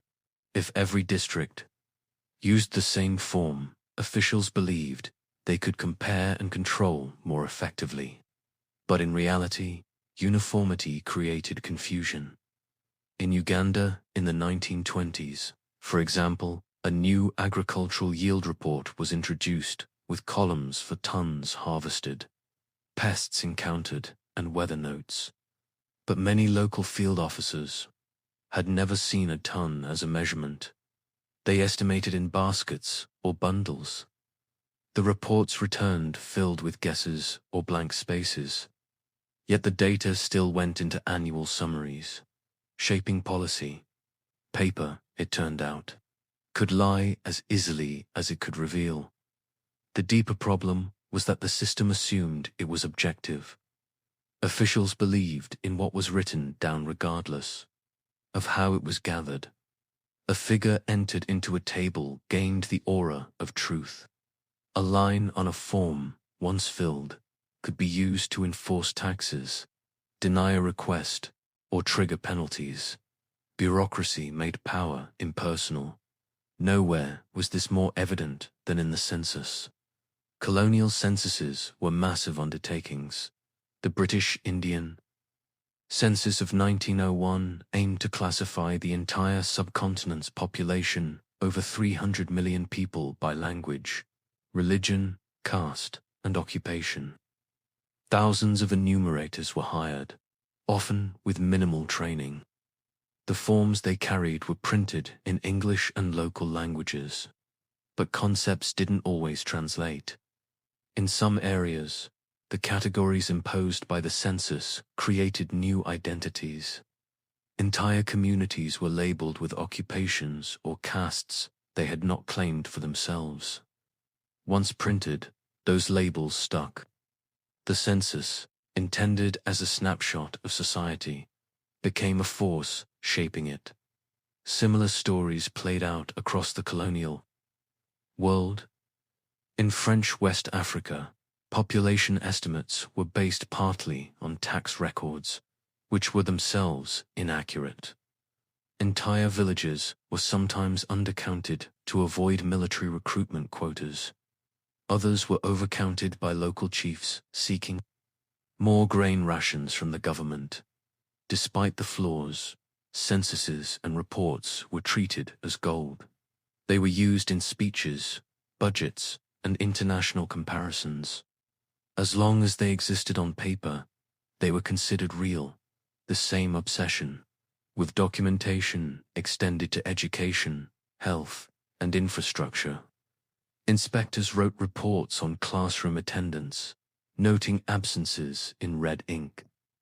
Public works officers filed road maintenance records, sometimes sketching in small hand-drawn maps to accompany their descriptions. Medical officers recorded the number of vaccinations or malaria cases in ruled notebooks, adding cautious comments in the margins. Everything was measured, but rarely was it understood in context. And still, the empire of paper grew. By the 1930s, some offices kept entire rooms dedicated solely to archival overflow. Dusting and fumigation became regular tasks. Rats chewed on corner bindings. Fungus destroyed old parchment. Yet the idea of disposal, of actually throwing something away, was anathema.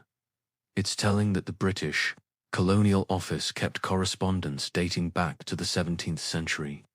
Not because they needed it, but because the past was seen as a justification for the present. To rule wisely, they argued, one had to know precedent. Every decision must be traceable to earlier ones. This weight of continuity created strange habits. In Jamaica, one colonial official reportedly delayed a local infrastructure grant for months while he located a memo from 1872 discussing bridge maintenance costs. The logic, if they managed with £5, then why can't they now? Efficiency was rarely the goal. What mattered was procedure. When American forces took over the Philippines in 1898, they inherited the Spanish record-keeping system, Leger's dossiers, handwritten reports. The US introduced typewriters and index cards, modernizing the system, but did not abandon its core principles.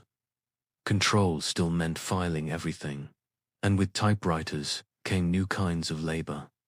The rise of the typist, usually women, increasingly local, changed the rhythm of the office. Typed documents were faster to produce and easier to duplicate. Filing systems evolved to accommodate these new formats. Memos became shorter, standardized. Templates were introduced. Bureaucracy became faster, but also more impersonal. Clerks and typists in Nairobi, Bombay, or Hanoi were increasingly indistinguishable in their output from those in London or Paris. They followed the same scripts, punched the same keys, filed the same way. Globalization, in many ways, arrived first in the filing cabinet. There were, of course, resistances. Not everyone accepted the paper logic. In parts of French Algeria, tribal leaders continued using oral tradition to resolve disputes, even as French courts insisted on written evidence. In British Nigeria, elders questioned land titles issued by surveyors they had never met. In Malaya, Communities kept private records in local scripts, hidden from colonial view. But these were exceptions. Over time, the paper system became inescapable. To own land, to receive services, to pay taxes, you had to exist in a file. And so, as empires weakened, the bureaucracy endured. Even in moments of revolution, rebels raided administrative offices, not just for weapons, but for documents, deeds, legal judgments, police files. Paper was power. He who held the records could claim legitimacy. This raises a deeper question. Did colonialism ever end? Or did it simply change who held the keys to the cabinet? As the 20th century unfolded, the great paper empires of colonial rule began to crumble under the weight of political change, war, and independence movements. Yet the legacy of paperwork, filing systems, and bureaucratic control did not vanish with the withdrawal of imperial powers. Instead, these invisible infrastructures of governance shaped the futures of newly independent nations in profound and often unexpected ways. Consider India. After independence in 1947, the vast machinery of colonial administration was inherited almost intact by the nascent government. Civil service exams continued. Offices full of dusty files remained the centers of power. Ministries were staffed, largely by those trained under British rule or by their protégés.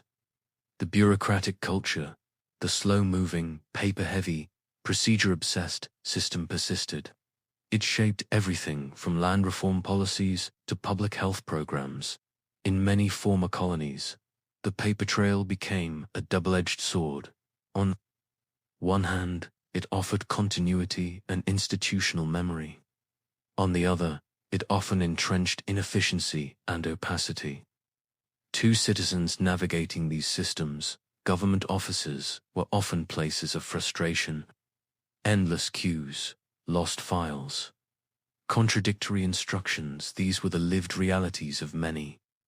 The rubber stamp, once a symbol of colonial authority, morphed into a ubiquitous tool of the new state. Official approval signified by a stamped date or signature became a ritual repeated countless times in everything from business licenses to passports. The stamping machine, now electric in some offices, was as much a part of governance as the elected officials themselves. In countries across Africa, Asia, and the Caribbean, the bureaucratic state inherited a love for paperwork as well as its pitfalls. Archives brimming with colonial documents became contested spaces, repositories of both history and control. Access to files often required navigating complex rules, while many records remained uncatalogued or damaged. Efforts to digitize archives today reveal both the wealth and fragility of this legacy. Yet, the paper empire also shaped national identities. Census categories introduced during colonial times influenced how populations were classified and understood. Administrative boundaries, created for convenience or control, became the basis for political divisions. Sometimes, these bureaucratic legacies sowed seeds of conflict, as ethnic or social groups were categorized in ways that did not reflect lived realities. But paper also preserved stories of resistance, adaptation, and survival. Letters from colonial subjects to administrators reveal hopes and frustrations. Reports on local uprisings expose moments when paperwork was both a tool of repression and a record of defiance. The very act of writing, filing, and stamping connected ordinary people to the vast mechanisms of empire, sometimes binding them, sometimes giving them voice. Interestingly, modern technology has transformed the empire of paperwork, but not eliminated it. Government databases, digital archives, and online forms are today's filing cabinets.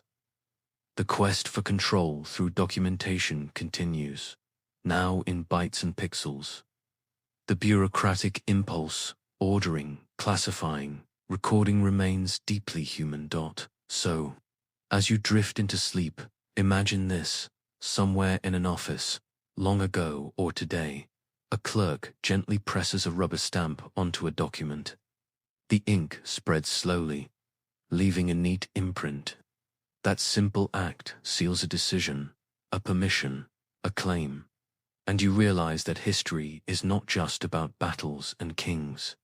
It is about the quiet power of paper, the lasting echo of the empire of files. What does your own paper trail say about the world you live in? Imagine a world without refrigerators, without modern preservation methods.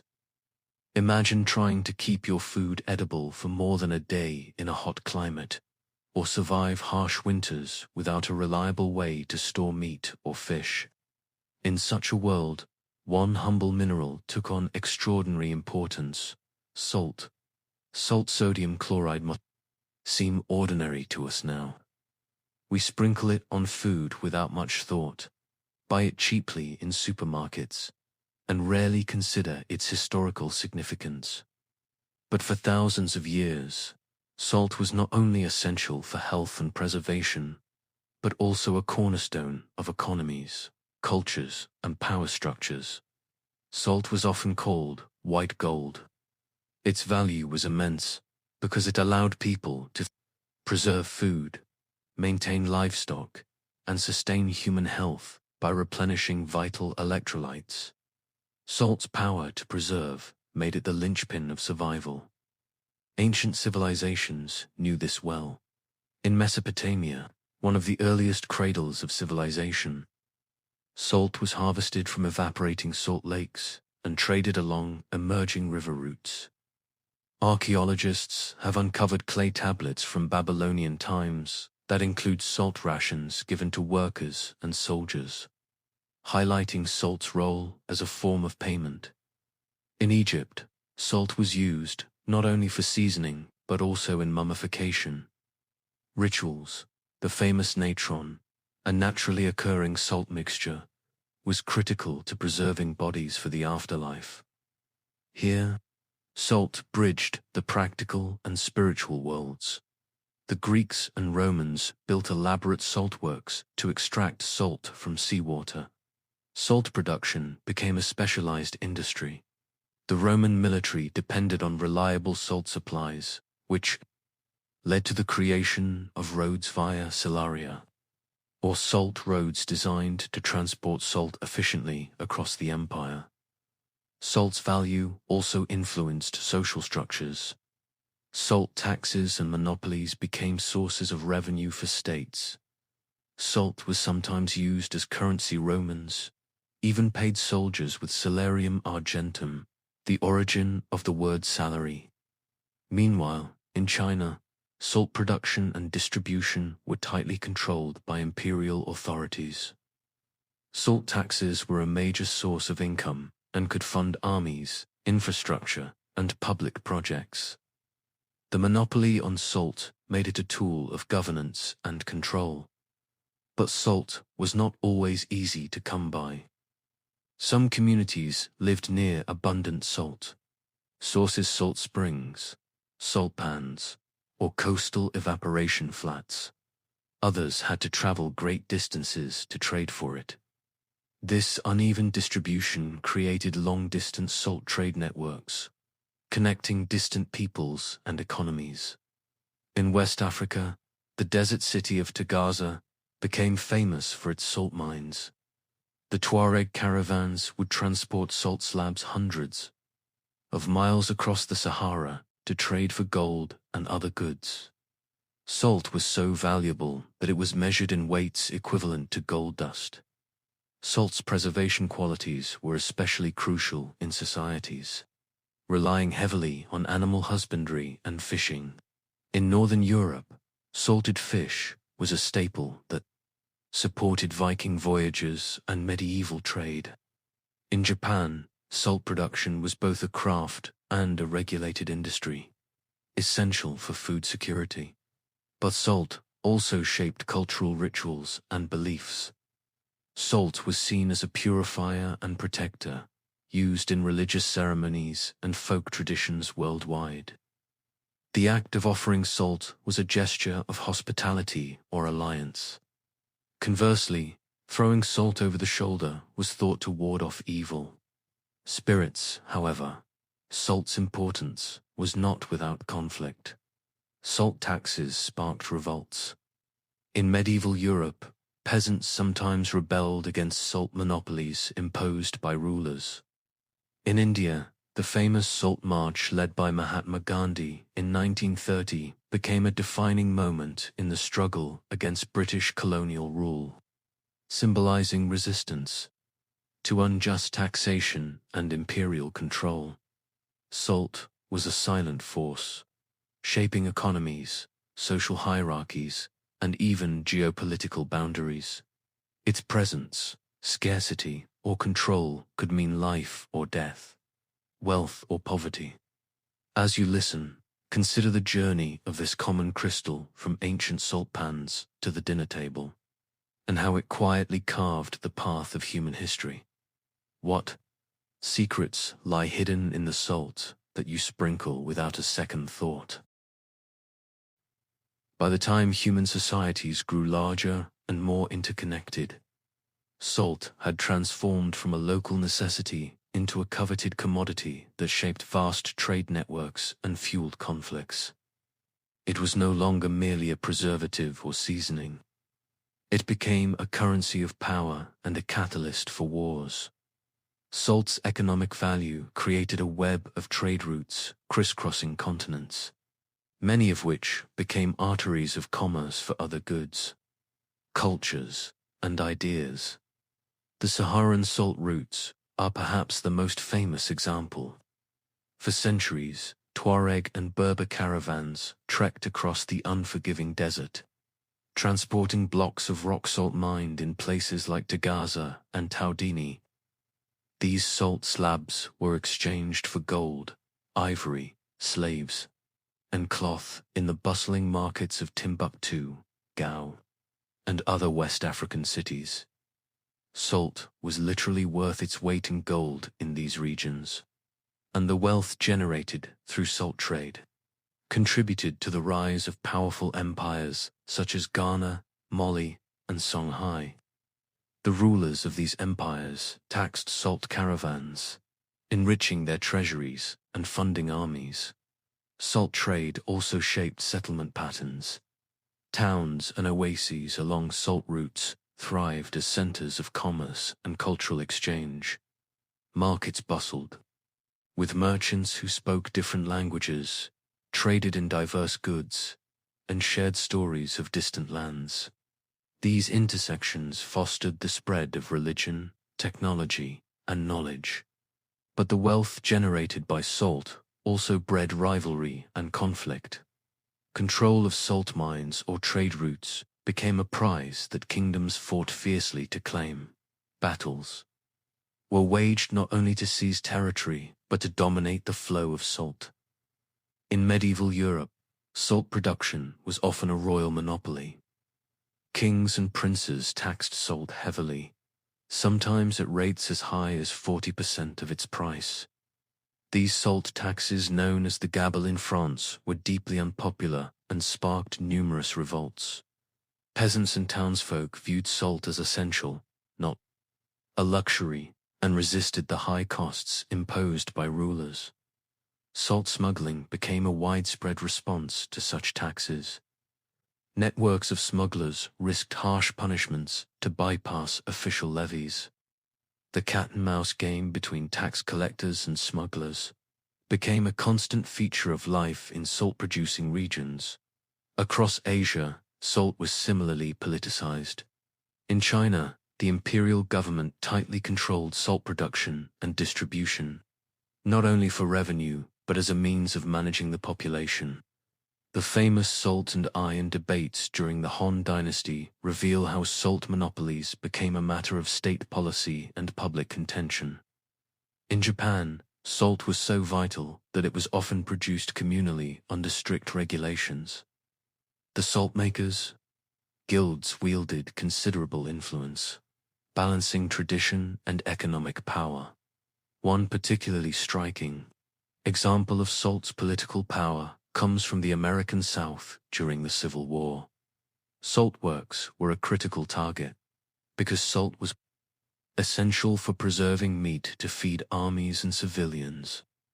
The Union blockade sought to disrupt Confederate salt production, demonstrating how strategic salt was in sustaining war efforts. Salt's value extended beyond economics and politics. It affected social relations and rituals. In many cultures, the gift of salt symbolized friendship and trust. Salt stones were used as offerings in religious ceremonies. Yet, salt could also represent exclusion or punishment. Soldiers might be denied salt as a harsh penalty by the 19th and 20th centuries. Industrial salt production changed the dynamics somewhat, making salt more widely available and less expensive. Yet the legacy of salt taxes and control lingered. The British Empire's salt monopoly in India, for example, became a flashpoint for nationalist resistance. Gandhi's Salt March was both symbolic and practical, challenging colonial authority. Through the simple act of making salt from seawater, the story of salt is not merely about a mineral, but about how human societies organized themselves around essential resources, how power was exercised, and how people resisted. Salt carved paths through deserts, crossed oceans, and built empires. It bound people through trade, taxation, ritual, and rebellion as you rest. Think about the invisible threads connecting you to those ancient salt routes and battles. What stories could you uncover by following the salt trails of history? As the 20th century progressed, salt gradually lost its position as a precious commodity controlled by empires and states. Technological advances, such as industrial mining, refrigeration, and chemical processes, made salt cheap and ubiquitous. It became a staple in kitchens worldwide rather than a symbol of wealth or power. Yet, the historical imprints of salt linger in surprising ways. Modern national borders, cultural identities, and even economic disparities still reflect the legacies of salt trade and control. Take, for instance, the political map of West Africa. The cities and states that flourished along the ancient salt routes remain centers of culture and commerce. Their histories inseparable from the flow of salt and gold across the Sahara.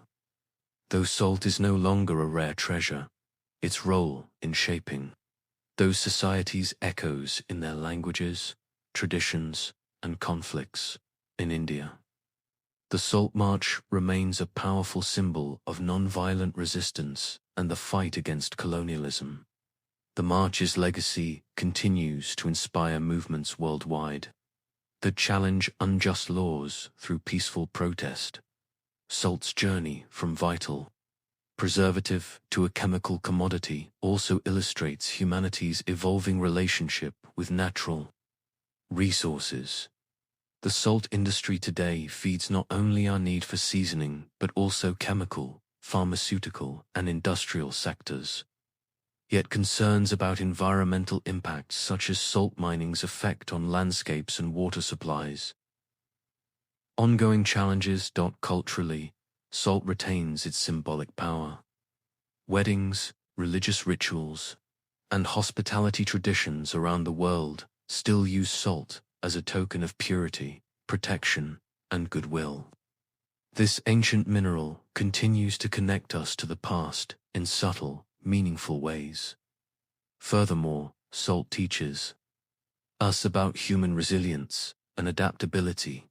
Societies learned to harness this mineral to survive harsh climates, feed growing populations, and build complex economies. They innovated technologies for extraction, transport, and storage that laid foundations for modern industry, reflecting on salt's vast and winding History encourages us to appreciate the seemingly mundane elements that quietly shape civilization. It invites us to consider how our everyday experiences, like sprinkling salt on food, are linked to centuries of survival strategies, economic struggles, and cultural rituals. So, as you drift into sleep, imagine the ancient caravans crossing, deserts under starry skies, the clatter of Roman salt traders along dusty roads, the quiet dignity of protesters walking to the sea to claim their right to salt. What other ordinary things around you carry stories of endurance, conflict, and change? If you enjoyed this video, please don't forget to subscribe. Imagine the blanket now finished, dense, heavy, warm, not scratchy, but deeply textured, like a hillside pressed into cloth. It smells of smoke, earth, and the faintest hint of sheep oil.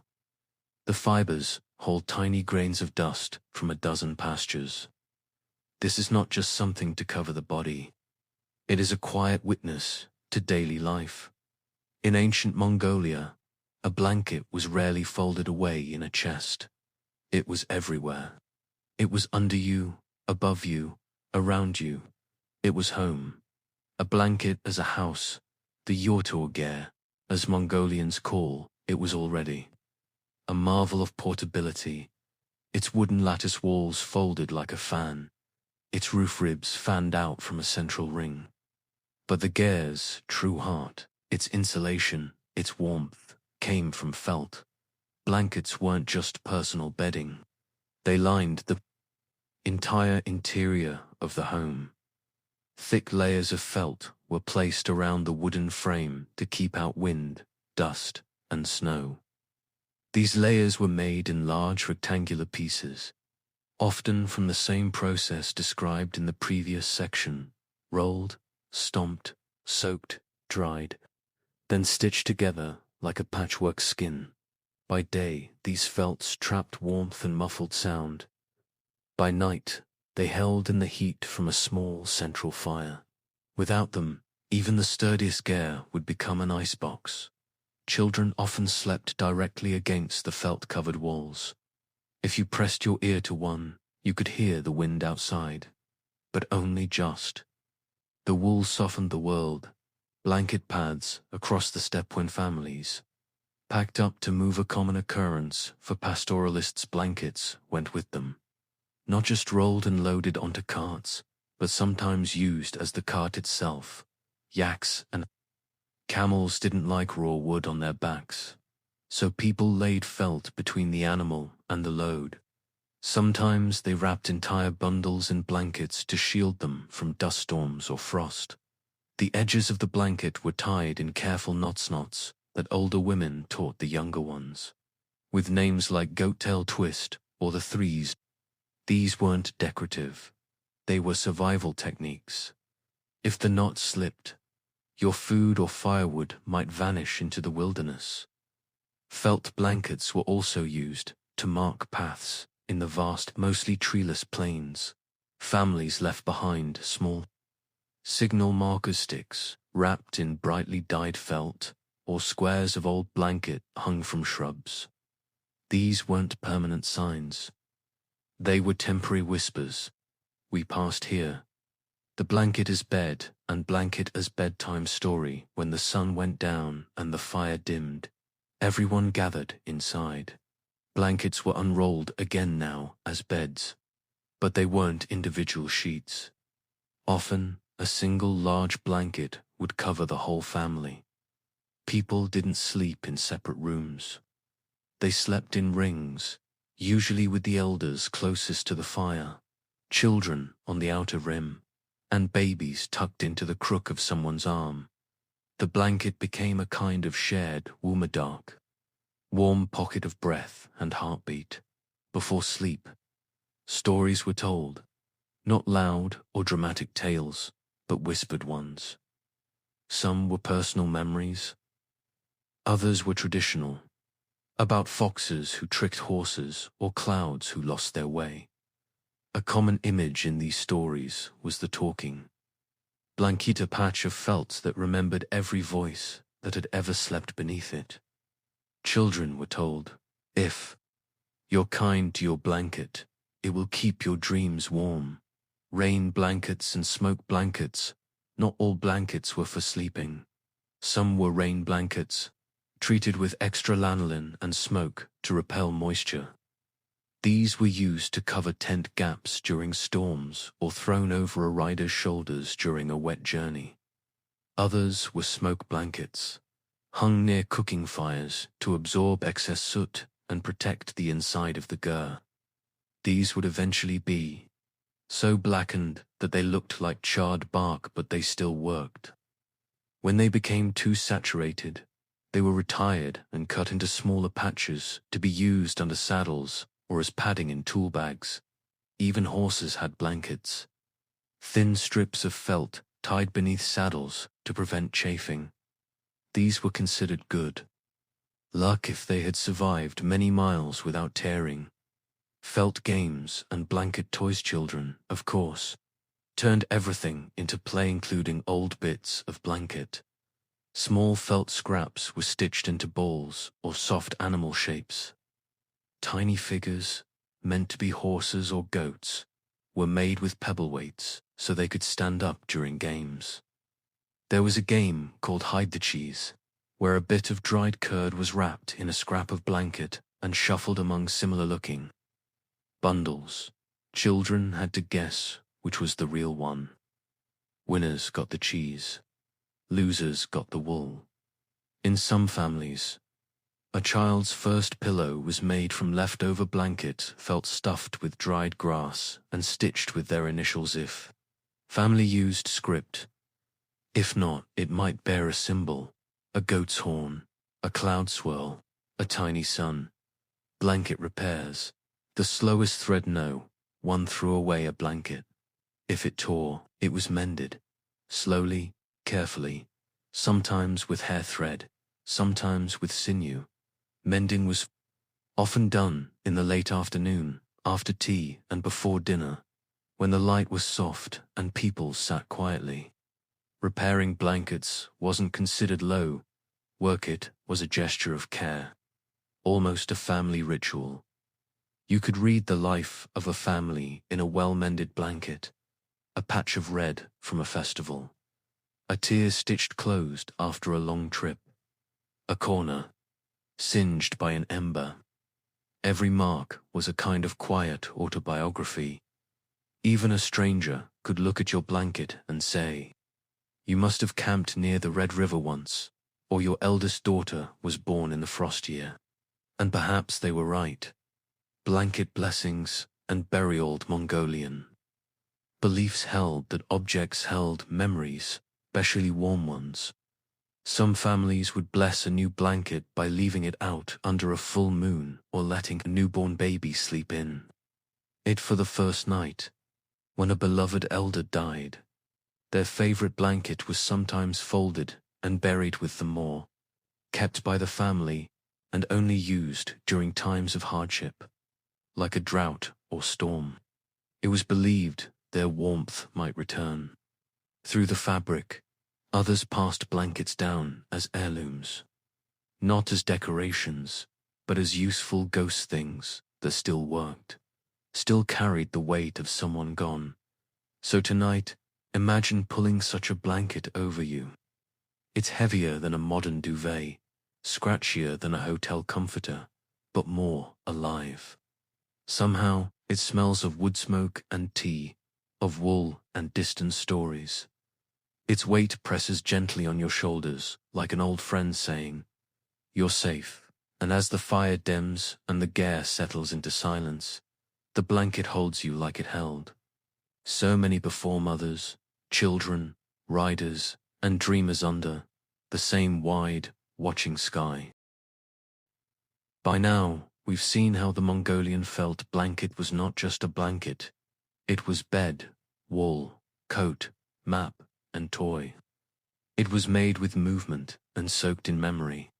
But for many Mongolian herders, it was also something more, something nearly sacred. Too.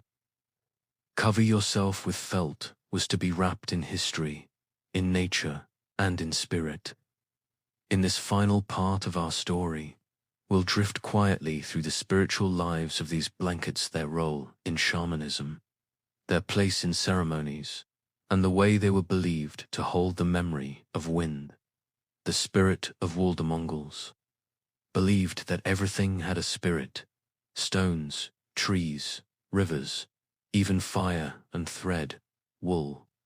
Being warm and alive when shorn was thought to carry the breath of the sheep even after it was cut. This breath, called am in some traditions, was gentle, invisible, and easily disturbed. So, wool had to be treated with care.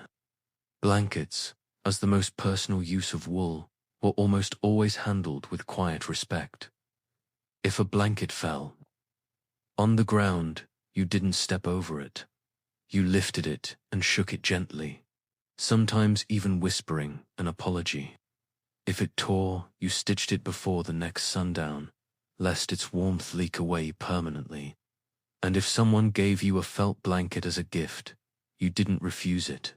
That would be like refusing a sip of water from someone's own mouth.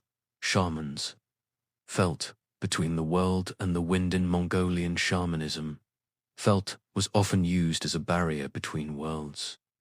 A shaman might enter their trance not standing, but wrapped in a blanket, head covered, body still. The blanket was seen as a cocoon, a soft space, where the soul could safely leave the body and return without getting lost. Some shamans even used small folded squares of black or white felt during ceremonies to represent spirits. These were placed on the ground in specific directions: north for ancestors, west for protection, east for health, and south for growth. If you ever visited a herder's ger and saw a square of faded wool tucked near the roof beams or above the door, you might be looking at an old spirit marker, not dangerous, just quietly watching. Blankets that had been used in shamanic ceremonies were not passed on. They were kept or respectfully burned. Their memory was thought to be too deep, too shaped by spirit to carry into ordinary sleep. Felt at the threshold, the entryway of a ger, was always important, and there, just inside, you might step onto a thick mat of old blanket. This was not random. The entry felt was meant to catch the wind, to trap unwanted spirits, dirt, or bad thoughts before they entered the family circle. Children were sometimes told, half playfully, wipe your worries on the felt, meaning brush off your mood before coming inside. In some areas, it was also believed that if you had a terrible dream, you should step out at dawn and rub your feet on the threshold blanket, so the nightmare wouldn't follow you back into the day. The wedding blanket, one of the most honored pieces of felt in a Mongolian family, was the wedding blanket. Unlike ordinary felt, it was often dyed, usually red or ochre, with stripes or symbols sewn on using horsehair thread. Spirals meant longevity, rows of dots represented goats. Crescent shapes could stand for the moon or for fertility. The blanket was wrapped around the bride and groom together on their first night, sometimes with dried herbs sewn into the seams: thyme for warmth, juniper for clarity, milkweed for kindness.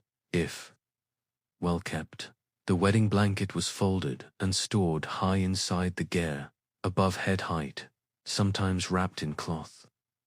It might be taken down only once or twice in a lifetime, for anniversaries, for the birth of a first child, or for an emergency blessing. Some believed that if you sat beneath the wedding blanket during a hard year, such as a bad winter, a lost herd, or illness, it would remember love and help bring peace. The silence of old felt as blankets aged. They became thinner and quieter. The soft pile wore down, the seams loosened, colors faded into ghost tones of brown and bone. But this didn't mean they were useless. It meant they had become listening cloth. Some elders said that old blankets could hear the weather. They changed texture slightly with wind shifts. They warmed more quickly in the presence of children. They grew cool when bad news was coming. This may sound fanciful, but to a people so in tune with the land, the weight of a blanket could indeed predict rain or snow, or the return of a rider long gone. People would sometimes lay old felt over a sleeping child and whisper, tell them a quiet dream.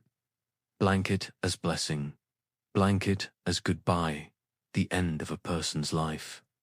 Blankets played one last role, not always in burial. Some Mongols did not bury their dead in the earth, but, in the moment of farewell, the dying person would be covered not with something new, but with a blanket they had used for many years, one that had kept them through winters, had traveled with them across the plains, had caught the breath of their children.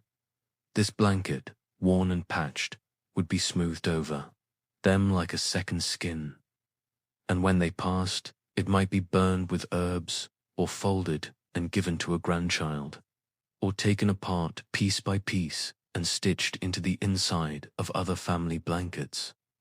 In that way, a life continued not in a single body, but in many soft corners of warmth passed down. What blankets know so much of this may seem quiet, so much may seem small, but in a world as vast as Mongolia, where the sky touches the ground and the wind has no walls, the small things matter. A blanket is not just a blanket, it is a roof, it is a story, it is a memory of hands that once washed, twisted, patted, and repaired it. It is a thing that listens when you cry, and does not move when you shiver. And so tonight, when you pull your own blanket up over your shoulder, consider this. You are doing something that echoes back 1,000 years. You are closing your eyes, the way a shepherd did.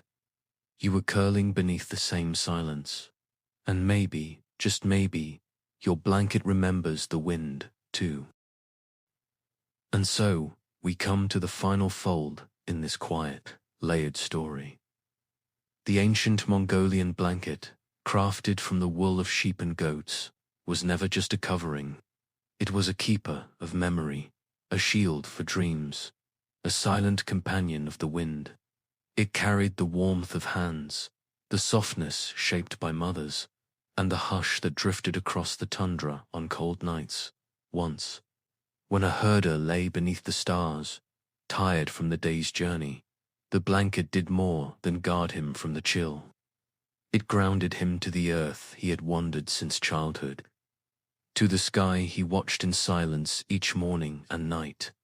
And perhaps, as he closed his eyes, he thought to himself, this blanket isn't just covering mitts, remembering me. In our own sleep, we are all heirs to those blankets, whether made of wool or cotton, whether patched or new. Each one carries its own quietness. So now, as you pull the blanket up to your chin and let your eyes begin to close, pause for a moment and listen, far away, in some forgotten Mongolian yurt, the wind might still be brushing gently against the hem of a very old blanket. And perhaps that same wind is breathing softly through yours tonight. Good night.